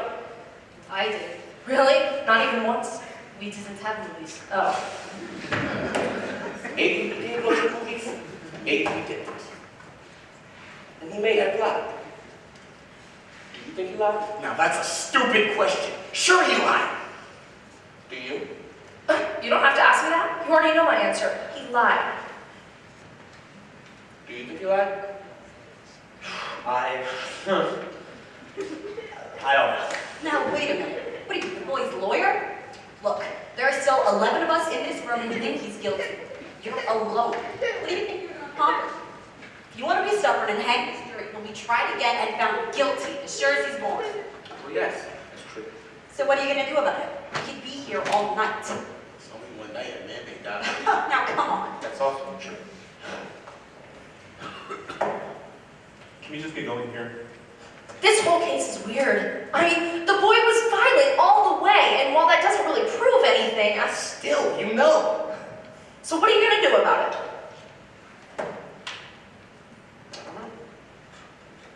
You don't know? How do you like this? You're doing nothing but holding up the show. Okay, I still think there's 11 of us who think he's guilty. Let's just vote again. You know what? Let's vote again. I got a proposition to make. I want the 11 of you to vote by secret ballot. Okay. I'll abstain. If there are still 11 votes for guilty, I won't stand alone. I'm taking a guilty verdict right now. Okay, let's do it. Anyone object? Nope.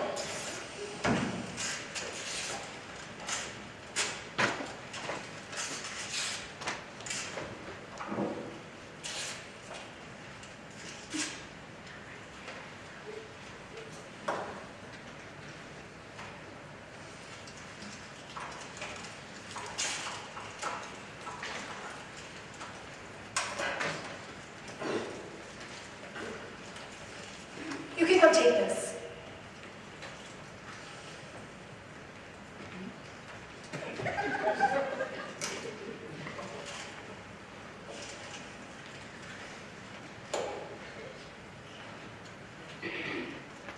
Guilty?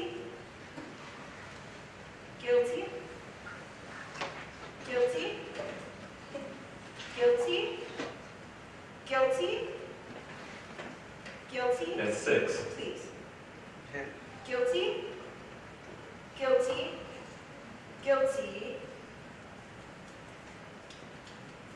Not guilty. Guilty. How do you like that? Who was it? I think we have a right to know. That 10 guilty, 2 not guilty.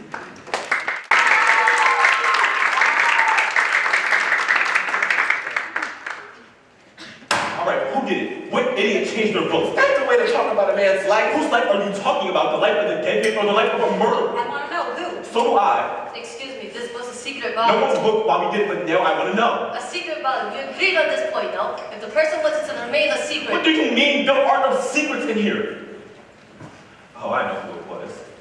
What's the matter with you? You come in here and you vote guilty, and then this wise guy starts to tear your heart out with stories about a poor little boy who just couldn't help becoming a murderer. So you change your vote if that isn't the most sickening. Let's keep this organized. Now hold on. No, Let's hold be it. fair. Be fair? That's just what I'm saying. We're trying to put a guilty man in the chair where he belongs, and all of a sudden we're paying attention to what? To fairy tale? Let's Wait a be minute. Now you're listening to me. civilized. Please, I would like to say something here. I have always thought that a person was entitled to have unpopular opinions in this country. That is the reason I came here. I wanted to have the right to disagree. Do you disagree with this? Usually, I would. In this one case, I agree with you. But the point I wish to make is that in my own country, I am ashamed to say, Now, do we have to listen to the whole history of your country? It is wise to bear in mind what has happened in other countries where people aren't allowed to disagree, but we are, so let's stick to the subject. Yes, let's stick to the subject. You, you change your vote. I want to know too. You haven't told us yet. what makes you think I changed my vote? I just do. Now get on with it. There's nothing for him to tell you. He didn't change his vote, I did. I was gonna tell you. You just seem so sure of yourself. Sorry.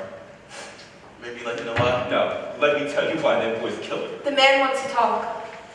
Okay, thank you. This man chose to stand alone against us. That's his right. But it takes a lot of courage to stand alone, even if you believe in something very strong. He left the verdict up to us. He gambled for our support. I gave it to him. I want to hear more. The vote is tentative. That's fine. If the speech is over, let's move on. If there's anything in the boy's favor, I vote not guilty. I don't see what it is. Either do I. They're clutching at straws. As guilty as they get, that boy, I suppose. There's that one juror who's holding out, but he'll come around. He's got to, and fundamentally, he's a very reasonable person. I guess so. They haven't come up with one real fact yet to back up a not guilty verdict. It's hard, you know? Yes, it is. And what does guilty beyond a reasonable doubt really mean? What is a reasonable doubt? Exactly. What is a reasonable doubt? When a life is at stake? I mean, you've got to have law and order. You've got to draw the line somewhere. If you don't, everyone would start knifing people. Not much doubt here. 2 jurors think so. Wonder why. Really wonder why. You do hear missing stories about men left on the jail or worse, death. Sometimes years later, things come up. And then on the other hand, some killers get turned loose and they go and do it again. They squeeze out on some technicality and kill again. Look, now that we've kind of cooled all quiet, I mean, I was a little excited a minute ago. Well, you know how it is. I didn't mean to get nasty. Nothing personal. Think nothing of it. Look, supposing you answer me this. If the boy didn't kill us, who did? As far as I'm concerned, we're supposed to decide whether or not the boy in trial is guilty. I'm not concerned with anyone else's motives here. I suppose, but who else had a motive? The boy's father was along in years. Maybe no grudge. Remember, it is guilty beyond a reasonable doubt. It's an important thing to remember. Everyone's a lawyer. Suppose you explain to us what your reasonable doubts are. This isn't easy so far. It's just a feeling I have. A feeling perhaps you don't understand. No, I don't. A feeling? What are we gonna do, spend the night talking about our feelings? What about the facts? You took the words right out of my mouth. Look, the old man heard the boy yell, "I'm going to kill him." A second later, he heard the father's body falling, and he saw the boy running out of the house 15 seconds after that. Where's the reasonable doubt in that? That's right, and let's not forget the woman across the street. She looked into the open window and saw the boy stab his father. She saw it! Now, that's not enough for you. It's not enough for me. What is enough for you? I'd like to know. How do you like him? It's like talking into a dead phone. The woman saw the killing through the windows of the passing elevated train. The train had 5 cars and she saw through the windows of the last 2. I mean, she remembers the most insignificant details. Well, what have you got to say about that? I don't know. Doesn't sound right to me. How about you think about it? Here, let's play a game of tic-tac-toe. Oh, yes.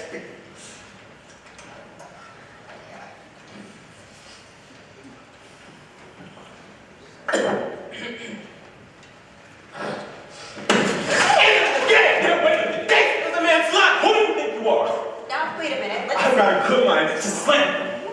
No, I won't have any fights in here. Did you see him? The nerve, the absolute nerve. Can you sit down? All right. Forget it. It don't mean anything. Yeah, how about sitting down? This isn't a game. How does he think he is? Aren't we talking about elevated trains? Yes, we were. So? All right. How long does it take an elevated train going at top speed to pass a given point?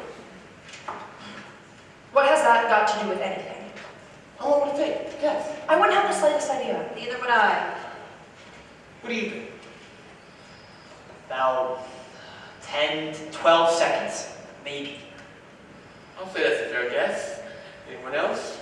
I would think about 10 seconds, perhaps. About 10 seconds. Yeah. All right, we're agreed. 10 seconds. What are you getting at? This. An L train passes a given point in 10 seconds. The given point is the window of the room in which the killing took place. You can almost reach your hand out of the window of that room and touch the L trains, right? That's right, I tried it. So? All right, let me ask you something. How many of you live right next to the L train? I've lived near them. They make a lot of noise, don't they? I live right by the L trains. When your window is open and the train goes by, the noise is almost unbearable. You can't hear yourself think. You can't hear yourself think. Get to the point. The old man who lived downstairs heard the boy He say, didn't say it. He screamed it. the old man heard the boy scream, "I'm going to kill you." And then 1 second later heard the body fall. 1 second, that's the testimony, right? Right. The woman across the street looked through the windows of the last 2 cars of the L and saw the body fall, right? That's right. So, the last 2 cars? The last 2 cars. What are you giving to me? An L train passes a given point in 10 seconds, or 2 seconds per car. The L had been going by the old man's window for about 6 seconds and maybe more. According to the woman, the old man would have had to heard the boy say, "I'm going to kill you," while the front of the L was roaring past his nose. It is not possible that he could have heard it. What do you mean sure he could have heard it? With an L train going He by, said the boy yelled it out. an L train makes a lot of noise. It's enough for me. It's enough for me, too. I don't think he could have heard it. What are you people talking about? Are you calling the old man a liar? Something doesn't fit. Stands to You're reason. crazy. Why would he lie? What's he got to gain? Attention, maybe. And you keep coming up with these bright sayings. Why don't you send one into the newspaper? They pay $2. What does that have to do with a man's life? Why might the old man have lied? You have a right to be heard. It's just that I looked at him for a very long time. The seam of his jacket was ripped under his arm. Did you notice that? He was a very old man with a torn jacket and carried 2 canes. I think I know him better than anyone here. This is a quiet, frightened, insignificant man who has been nothing all his life, who has never had any recognition. Nobody knows him after 75 years, and this is very sad. This man needs to be questioned, listened to, and quoted just once. This is very important.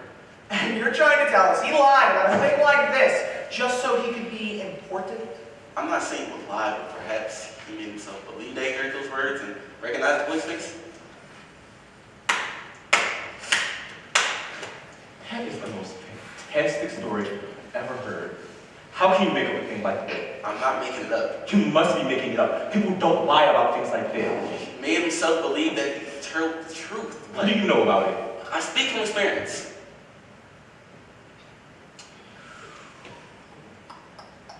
Cough drops? No, thank you. Would anybody like a cough drop? Let's get on with it now. I'll take it.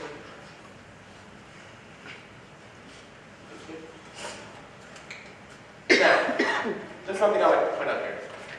I think we proved that the old man couldn't have heard the voice say, "I'm going to kill you." Well, I disagree. Let's hear him through anyway. But supposing the old man really did hear the voice say, "I'm going to kill you." This phrase, how many times have each of you used it? Probably hundreds. If you do that once more, Junior, I'm going to murder you. Or your husband yells out, "Come on, Rocky, kill him!" We say this every day. This doesn't mean we're really going to hurt someone. Don't the circumstances alter that somewhat? The old man was murdered. One thing more. The phrase was, "I'm going to kill you." He said the boy yelled it at the top of his lungs. That's the way I understand it. Now, don't try to tell me he didn't mean it. Anyone says a thing like that, the way he said it, they mean it. And how they make it. All right, let me ask you something. Do you really think the boy would shout a thing like that so the whole neighborhood would hear it? I don't think so. It's much too bright for that. Bright. He's a common, ignorant slob. He don't even speak good English. He doesn't. even speak good English. The boy is clever enough. You know what? I'm changing my vote to not guilty. Are you sure? Yes, I'm sure. Okay, vote is 9-3. I'd like to know why you changed your vote.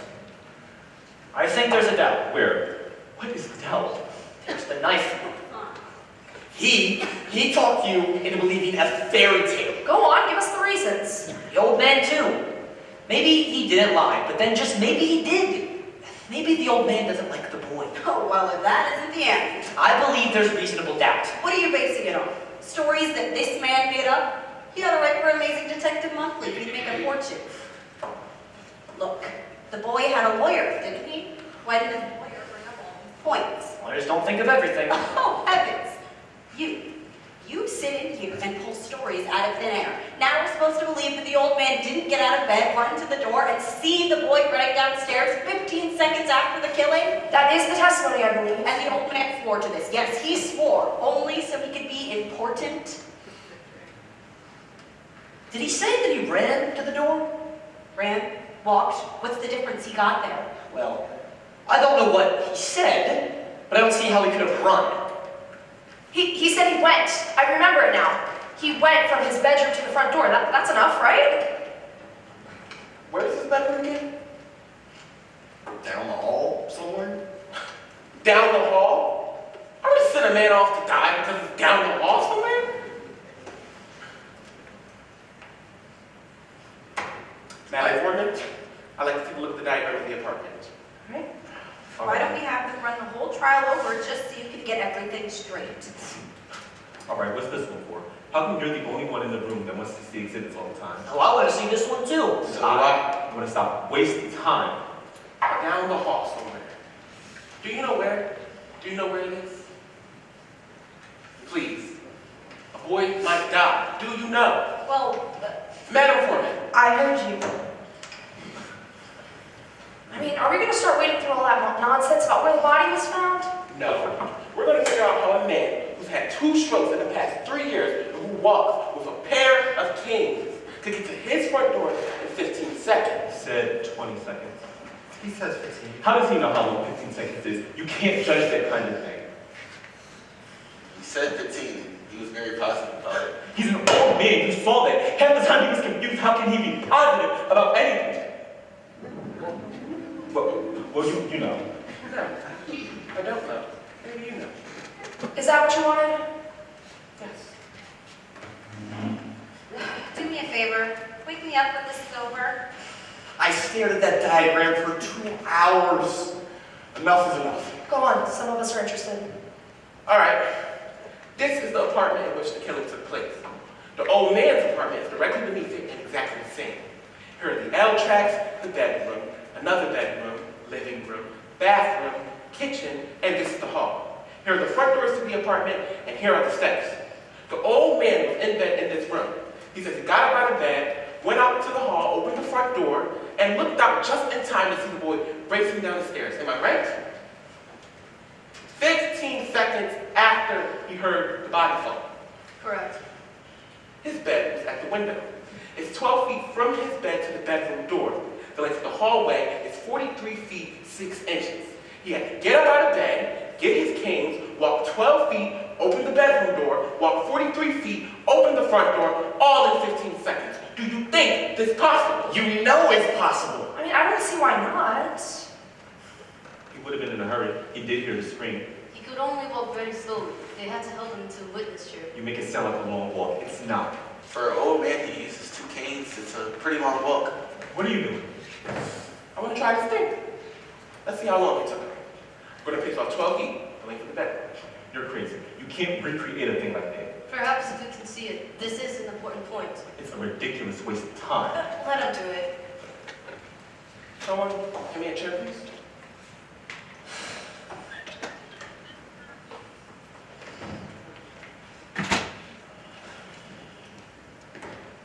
Thank you. All right. This is the bedroom door. How far would you say it is from here to the door of this room? I'd say about 20 feet. Just about. 20 feet is close enough. From here to the door is about 40 feet. The length of the hall the old man would have moved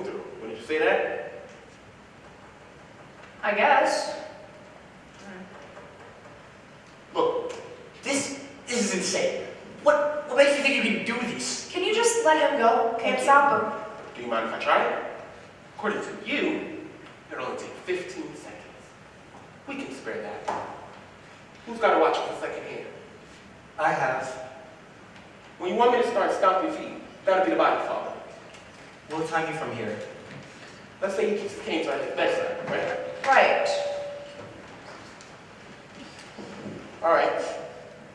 I'm ready. Oh, I want the hand to be at 60.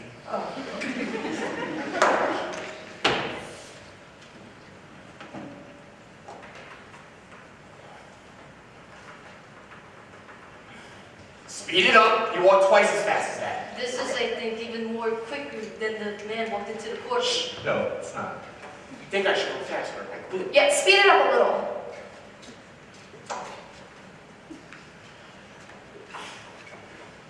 Stop. Right. What's the time?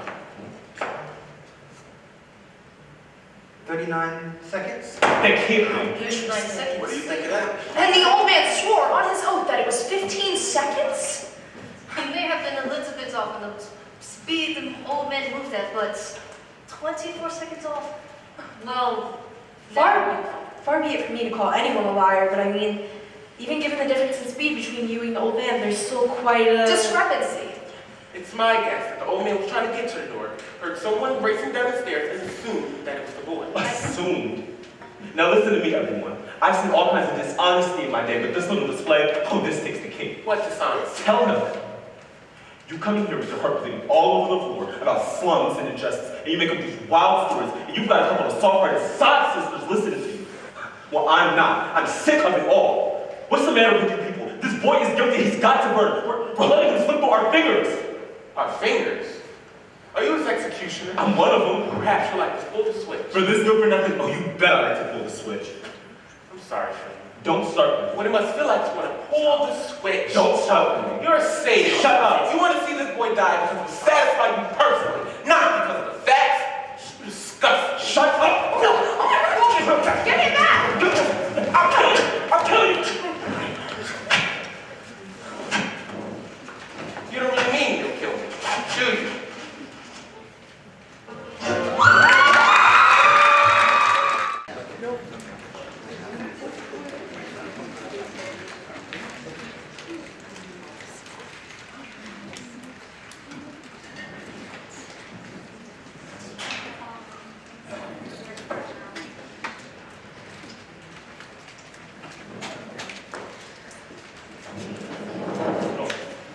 What are you all looking at? I don't see why we have to behave like children. neither do I. We have a responsibility. This is a remarkable thing about democracy, that we are, what is the word? Notified. That we are notified by mail to come down to this place and decide on the guilt or innocence of a person. Of a man or woman we have not known before. We have nothing to lose or gain by our verdict. This is one of the reasons why we are strong. We should not make this a personal thing. Thank you very much. Why do you think? You forget it's good to be reminded. I'm glad we're going to be civilized about this. Well, guess what? We're still no. No. We're sober. Get it? Maybe. Maybe. All right, who's got an idea? How about we try another vote? Madam Foreman? All right? Is that all right with everyone else? Yeah, let's vote. I want All to right, know let's the do battle. it. Let's call out our votes. I want to know who stands where. Both of your numbers. I vote guilty. 2, Not guilty? 3, Guilty. 4, Guilty. 5, Not guilty. 6, Not guilty. 7, Guilty. 8, Not guilty. 9, Not guilty. 10, Guilty. 11, Not guilty. 12, Guilty. That's 6 to 6. I'll tell you something. The crime is being committed right in this room. 6 to 6. I'm ready to walk in the court right now and declare a hung jury. There's no point in this going on anymore. I'd like to know why you've changed your mind, and why you've changed your mind, and why you did it. There are still 6 jurors here who think we may be turning murder loose. Emotion won't do. Why? Well, it seems that the old man did not see the boy run downstairs. And if the old man did scream, if the boy did scream that he's going to kill, then the old man could not have heard it. Old men dream. And if the boy did scream that he's going to kill, then we have the authority of this person to prove that he might not really mean he's going to kill. Why don't we take it into the judge and let the boy take his chances with 12 other girls? Gotta be unanimous, and we're never going to convince him.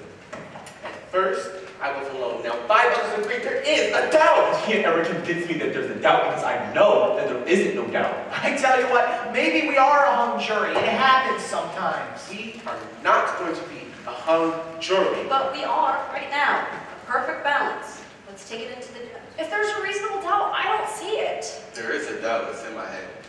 Maybe we should vote again. Not again. I still want to know.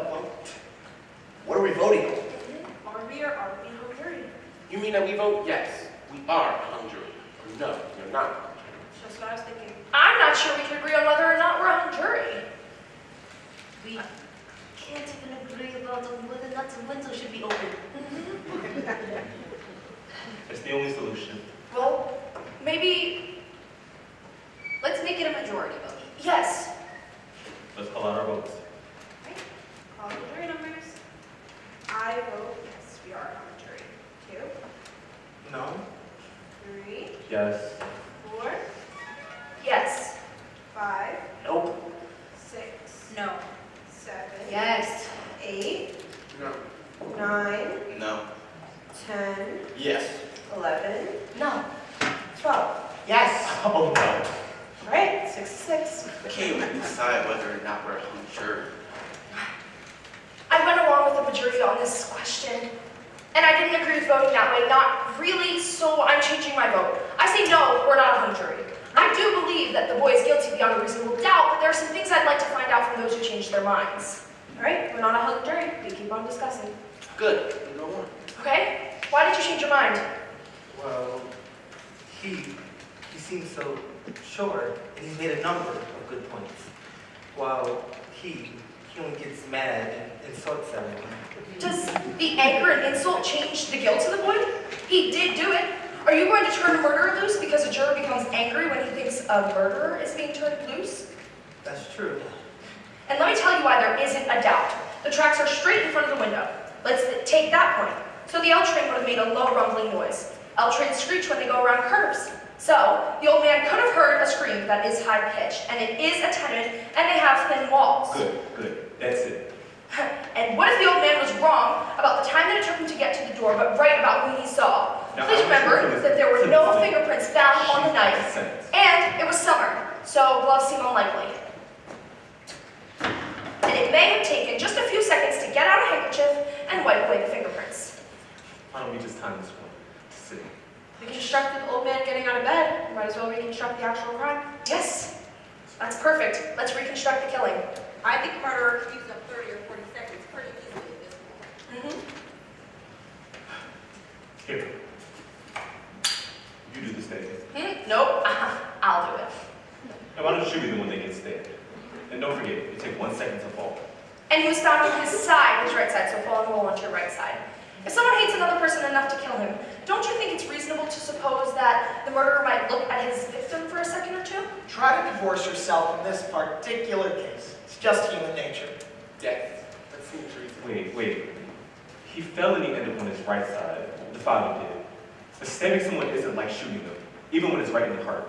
The father would have worked around for a few seconds, lying there on the floor, breathing maybe. That's quite possible. There would have been enough oxygen in his system to carry him for 2 or 3 seconds, I should think. Anyone else? Oh, there's another point we might bring out here. Anyone who is clear enough mentally to wipe away the fingerprints after murdering someone, well, that person is also clear enough mentally to look around the room, or apartment, I guess in this case, and check for any other clues. It'd be for just a second or two, I should think, but still, he would look. This is right. All right? We're trying to be clear here. One doesn't talk about quality when murder's involved. Well, let's do it. And the business on the fingerprints. You know, the boy had enough time to walk away the fingerprints on the knife. You might as well wipe them off the doorknob too. You know, if a man I hated came into my house with a handkerchief wiping off the doorknobs, I would have screamed. Yeah. And I assume a man would feel the same way, so you gotta allow time for him to wipe both. All right. You timed the last one. Why don't you time this one too? Right. All right. Stamp your foot when you want me to start. Come on. I want the hand to be at 60 again.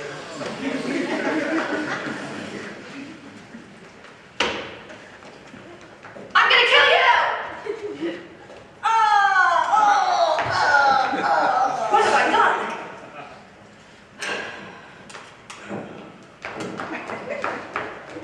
You want to wipe both knobs, right? All right, stop. About 29 and a half seconds, I'll And say. whoever did kill the old man, and I think it was the boy, still had to get down the hall and down the stairs, at least one flight of stairs. You see? So the old man's story may have been true, he may have been wrong about the time, but in view of this, I think it's quite reasonable to suppose he did see the boy run downstairs. That's absolutely right. So now both time sequences check. The one you did and the one we did, what with running downstairs and everything, it pretty much checks out on times. Sure, he's an old man who wants attention. He's probably right about that. But the old man feels the way everyone does. A life is at stake. So, the story could be true. Except for the fact that he absolutely swore under oath that it was 15 seconds. We can all agree that it was 25 to 35 seconds.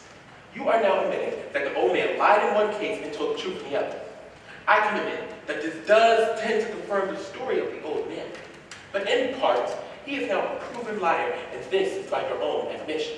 Well, maybe the old man did lie in part, but I think that would change my vote once more. Guilty. And what about you? What do you think, Neil? I'm not just so sure. At first I thought guilty, then I changed, and now I'm sort of swinging back and forth. And what about you? No. Now I'm in real doubt. Real doubt. I say guilty. I was right the first time. Now we're beginning to make some sense in here. Vote seems about 9 guilty. One more question about the old man downstairs. How many of you live in apartment buildings? I don't know what you're thinking, but I know what I'm thinking. What's that? I do not live in the tenements, but it is close. And there is just enough light in the hall so you can see the steps. No more. And the light bulb is so small, and this murder took place in the tenement. Remember how we stumbled on the steps? The police officers were using big bulbs. And one even had a flashlight, remember? This old man misjudged the time by 20 seconds. On this, we all agree. And the old man looks down the dark hallway of the tenement and recognized a running figure. He was 100% wrong about the time. It took twice as long as he thought. And could he not be 100% wrong about who he saw? That's the most stupid thing I've ever heard. They're making it up out of thin air. We are a hungry jury, can't you see? Let's just be honest about it. Do you truly feel there is no room for reasonable doubt? Yes, I do. I beg your pardon, but I don't think you understand the term reasonable doubt. What do you mean I don't understand it? Who do you think you are to talk to me like that? How do you let this calm me? He comes over here running for his life, and before he can even take one big breath, he's telling us how to run our lives. The nerve of him. No one here is asking where anyone came from. I was born right here. Or where your mother came from. Maybe it wouldn't hurt us to learn a few tips from people who come running here. Maybe they learn something that we don't know. We're not so perfect. Please, I am used to this. It's all right. Thank you. It's not all right. Okay. I apologize. Is that what you want? That's what I want. Right? Can we stop arguing? Who's got something constructive to say? Well, something's been bothering me a little bit. You know, this whole business about the stab wound and the downward ankle of it, you know? Don't tell me we're going to start on that. Look, they went over it and over it in court. And I know they did, but I don't go along with it. You see, the boy is 5'8", and his father is 6'2". That's a difference of 6 inches. It's a very awkward thing to stab downward into the chest of someone who is 6 inches taller than you. Look, you're not going to be satisfied until you see again. I'm going to give you a demonstration. Somebody get up.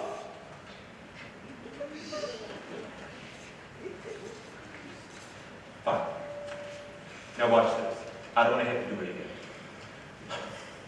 Is that 6 inches? More than 6 inches. Maybe more. That's not funny. What's the matter with you? Oh, calm down. Nobody's hurt, are they? No, nobody's hurt. All right. Then there's your ankle. Take a look at it, down and in. That's how I'd stab a taller person, and that's how it was done. Go ahead, take a look at it and tell me I'm wrong. Down and in. I guess it's no argument. Have you ever stabbed anyone? Of course not. Did you? All right, let's not be silly.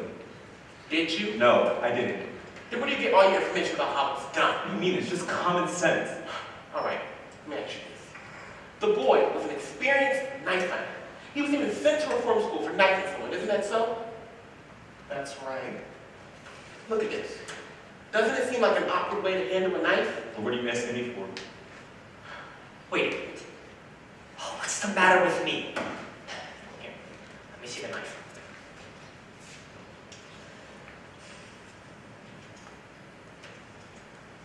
Have you ever seen a knife fight? Yes, I have. In the movies. In my backyard. I stoop. They get a lot across the street. Too many times. But I didn't think of it before. Suppose you try to forget such things. Anyway, anyone who's ever used a switchblade before will not have stabbed downward. That's not how you use a switchblade. You use underhand. Then he couldn't have made the kind of wound that killed his father. Look, I suppose it's possible, but it's not likely. Not if the boy had switchblade experience, and we all know he had a lot of experience with switchblades. I don't believe it. Yeah, neither do I. You're giving us a bunch of mumbo jumbo. What do you think? Well, I don't know. What about you? Look, I'll tell you all something. I'm getting a little sick of this whole thing already. We're getting nowhere fast. Let's stop all this arguing and go home. Before we decide anything more, I want to try to put us together. Oh, this should be good. Let him go, he has a right. I want to know, is the boy smart or is the boy dumb? What do you mean? I'm not sure I understand. This is a boy who was sent to reform school for knife fighting. The night of the murder, he bought a knife, a switch knife. It would then take a very stupid man to go out and murder a man, his father, with an instrument that everyone would associate with the son. I agree. He's dumb. However, if he were dumb, then why did he make the kind of wound that an inexperienced man would make with a knife? To murder someone takes great emotion, great hatred. And at that moment, he would handle the knife as best as he could. And a trained knife fighter would handle it as he had been trained. Underhand. A man who had not been trained would go overhand. The boy is being very smart. Everyone knows that he's an experienced knife fighter. So he's smart enough in that moment to make the kind of wound that an amateur would make. This boy is a smart one. Smart enough to wipe fingerprints away. Perhaps he was smart enough to wait until an L train is going by in order to cover up the noise. Now, is the boy smart or is he dumb? Hey, now, wait a minute. Well, the woman across the L track said that she saw the murder through the L train, so maybe someone on the L train could have seen the murder too. A possibility, but no one did know it. And it would take an awfully dumb boy to murder someone as an L train is passing by. Exactly, a dumb man, a very stupid man, a man swept by emotion. Probably he heard nothing. He probably didn't even hear the train coming, but whoever did murder father did it as best as he could. If the old man lied after the time, then does he tell the truth out there after the time? The boy is dumb enough to do everything to associate himself with the knife, a switch knife murder. And then a moment after the murder, he becomes smart. The boy is so smart that he makes the kind of wound that would lead us to suspect someone else. And yet, at the same instant, he is dumb enough to do the killing as an L train is going by. And then a moment later, he's smart enough to wipe fingerprints away. To make this boy guilty, you have to say that he is dumb from 8 o'clock until about midnight. And then about midnight, he's smart 1 second. And then he's dumb again, and then he's smart again, and then once again he becomes stupid. So stupid that he does not think of a good alibi. Now, is the boy smart or is he dumb? To make this boy guilty, you have to toss his intelligence like a pancake. There is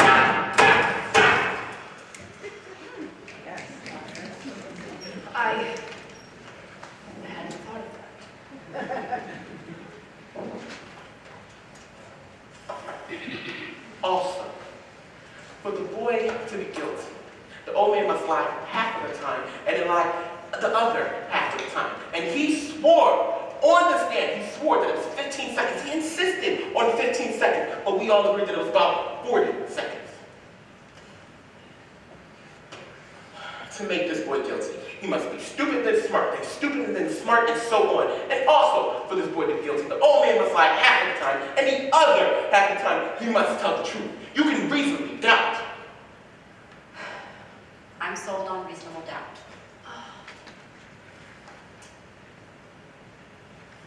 Anyone else? I want another vote. Another vote's been called for. Anyone object? Right? All those voting guilty? Right? All those voting not guilty? Alright. The vote is 9-3 in favor of acquittal. I don't understand you people. How can you believe this boy is innocent? Look, you know how those people lie. I don't have to tell you. They don't know what the truth is. And let me tell you, they don't need any real big reason to kill somebody either. You know, they get drunk and bang, someone's lying in the gutter. Nobody's blaming them. That's how they are. You know what I mean? Violent. Human life don't mean as much to them as it does to us. Hey, where are you going? Look, these people drinking and fighting all the time. And if somebody gets killed, so somebody gets killed. They don't care. Oh, sure, there's some good things about it, too. You know, I'm the first to say that. I've known a few who were pretty decent, but that's the exception. Most of them, it's like they have no feelings. They can do anything. What's going on here? I'm trying to tell you something, and you listen to me. They're no good.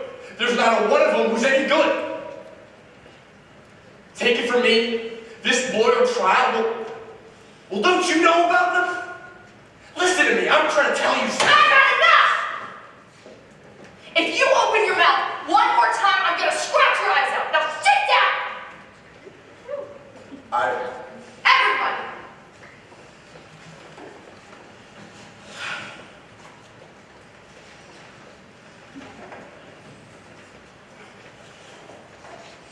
I still believe that the boy is guilty of murder, and I'll tell you why.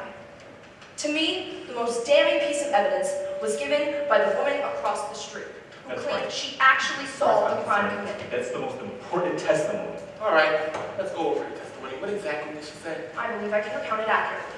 She said she went to bed at about 11 o'clock that night.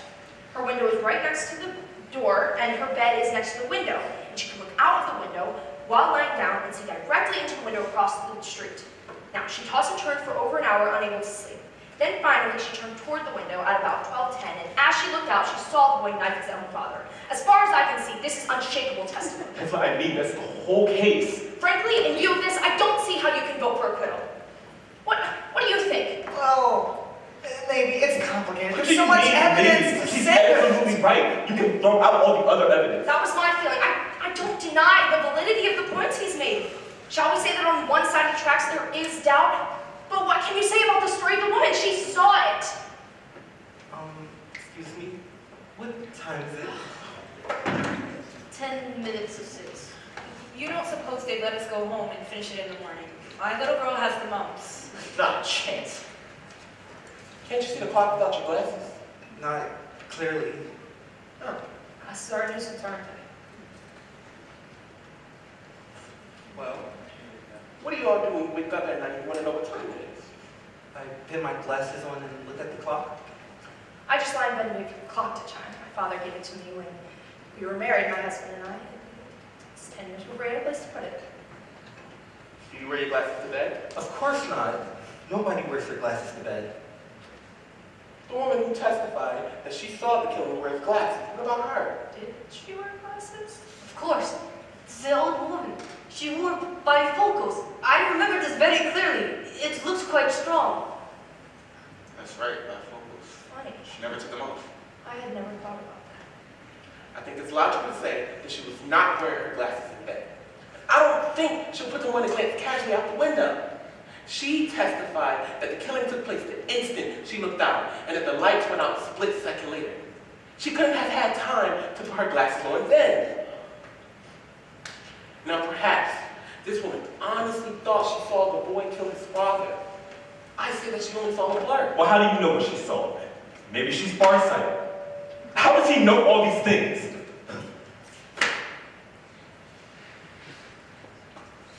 How do you know? Because I do.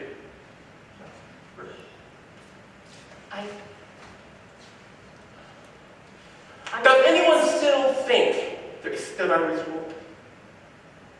There is a reasonable doubt in my mind. I will always wonder, but there is a doubt. Well, I think the boy's guilty. Does anyone else? You're alone. I don't care whether I'm alone or not. I have a right. Yes. You have a right. Well, I told you, I think the boy's guilty. What else do you want? Your argument. I gave you my argument. We're not convinced. We're waiting to hear it again. We have time. Listen, what's the matter with you? This boy is guilty. You're the one who made all the arguments. He's got to burn. A guilty man's going to be walking the streets of a murderer. He's got to die. I'm convinced now there is a reasonable doubt. I don't think I'm wrong very often, but I guess I was this once. Makes 11 to 1. You're never going to sway me. I'm entitled to my opinion. It's going to be 100. That's it. Well, there's nothing we can do about that. Except hope that some night, maybe in a future ride, you might be able to get some sleep. Look, you are all alone. And it takes a lot of courage to stand alone. If it's a hung jury, there will be another trial, and some of us will bring out these points to the various lawyers.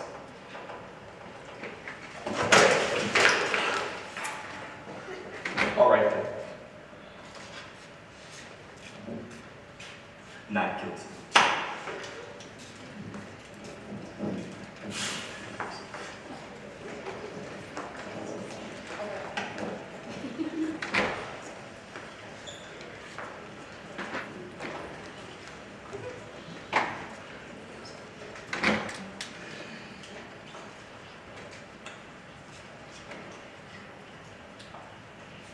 Not guilty.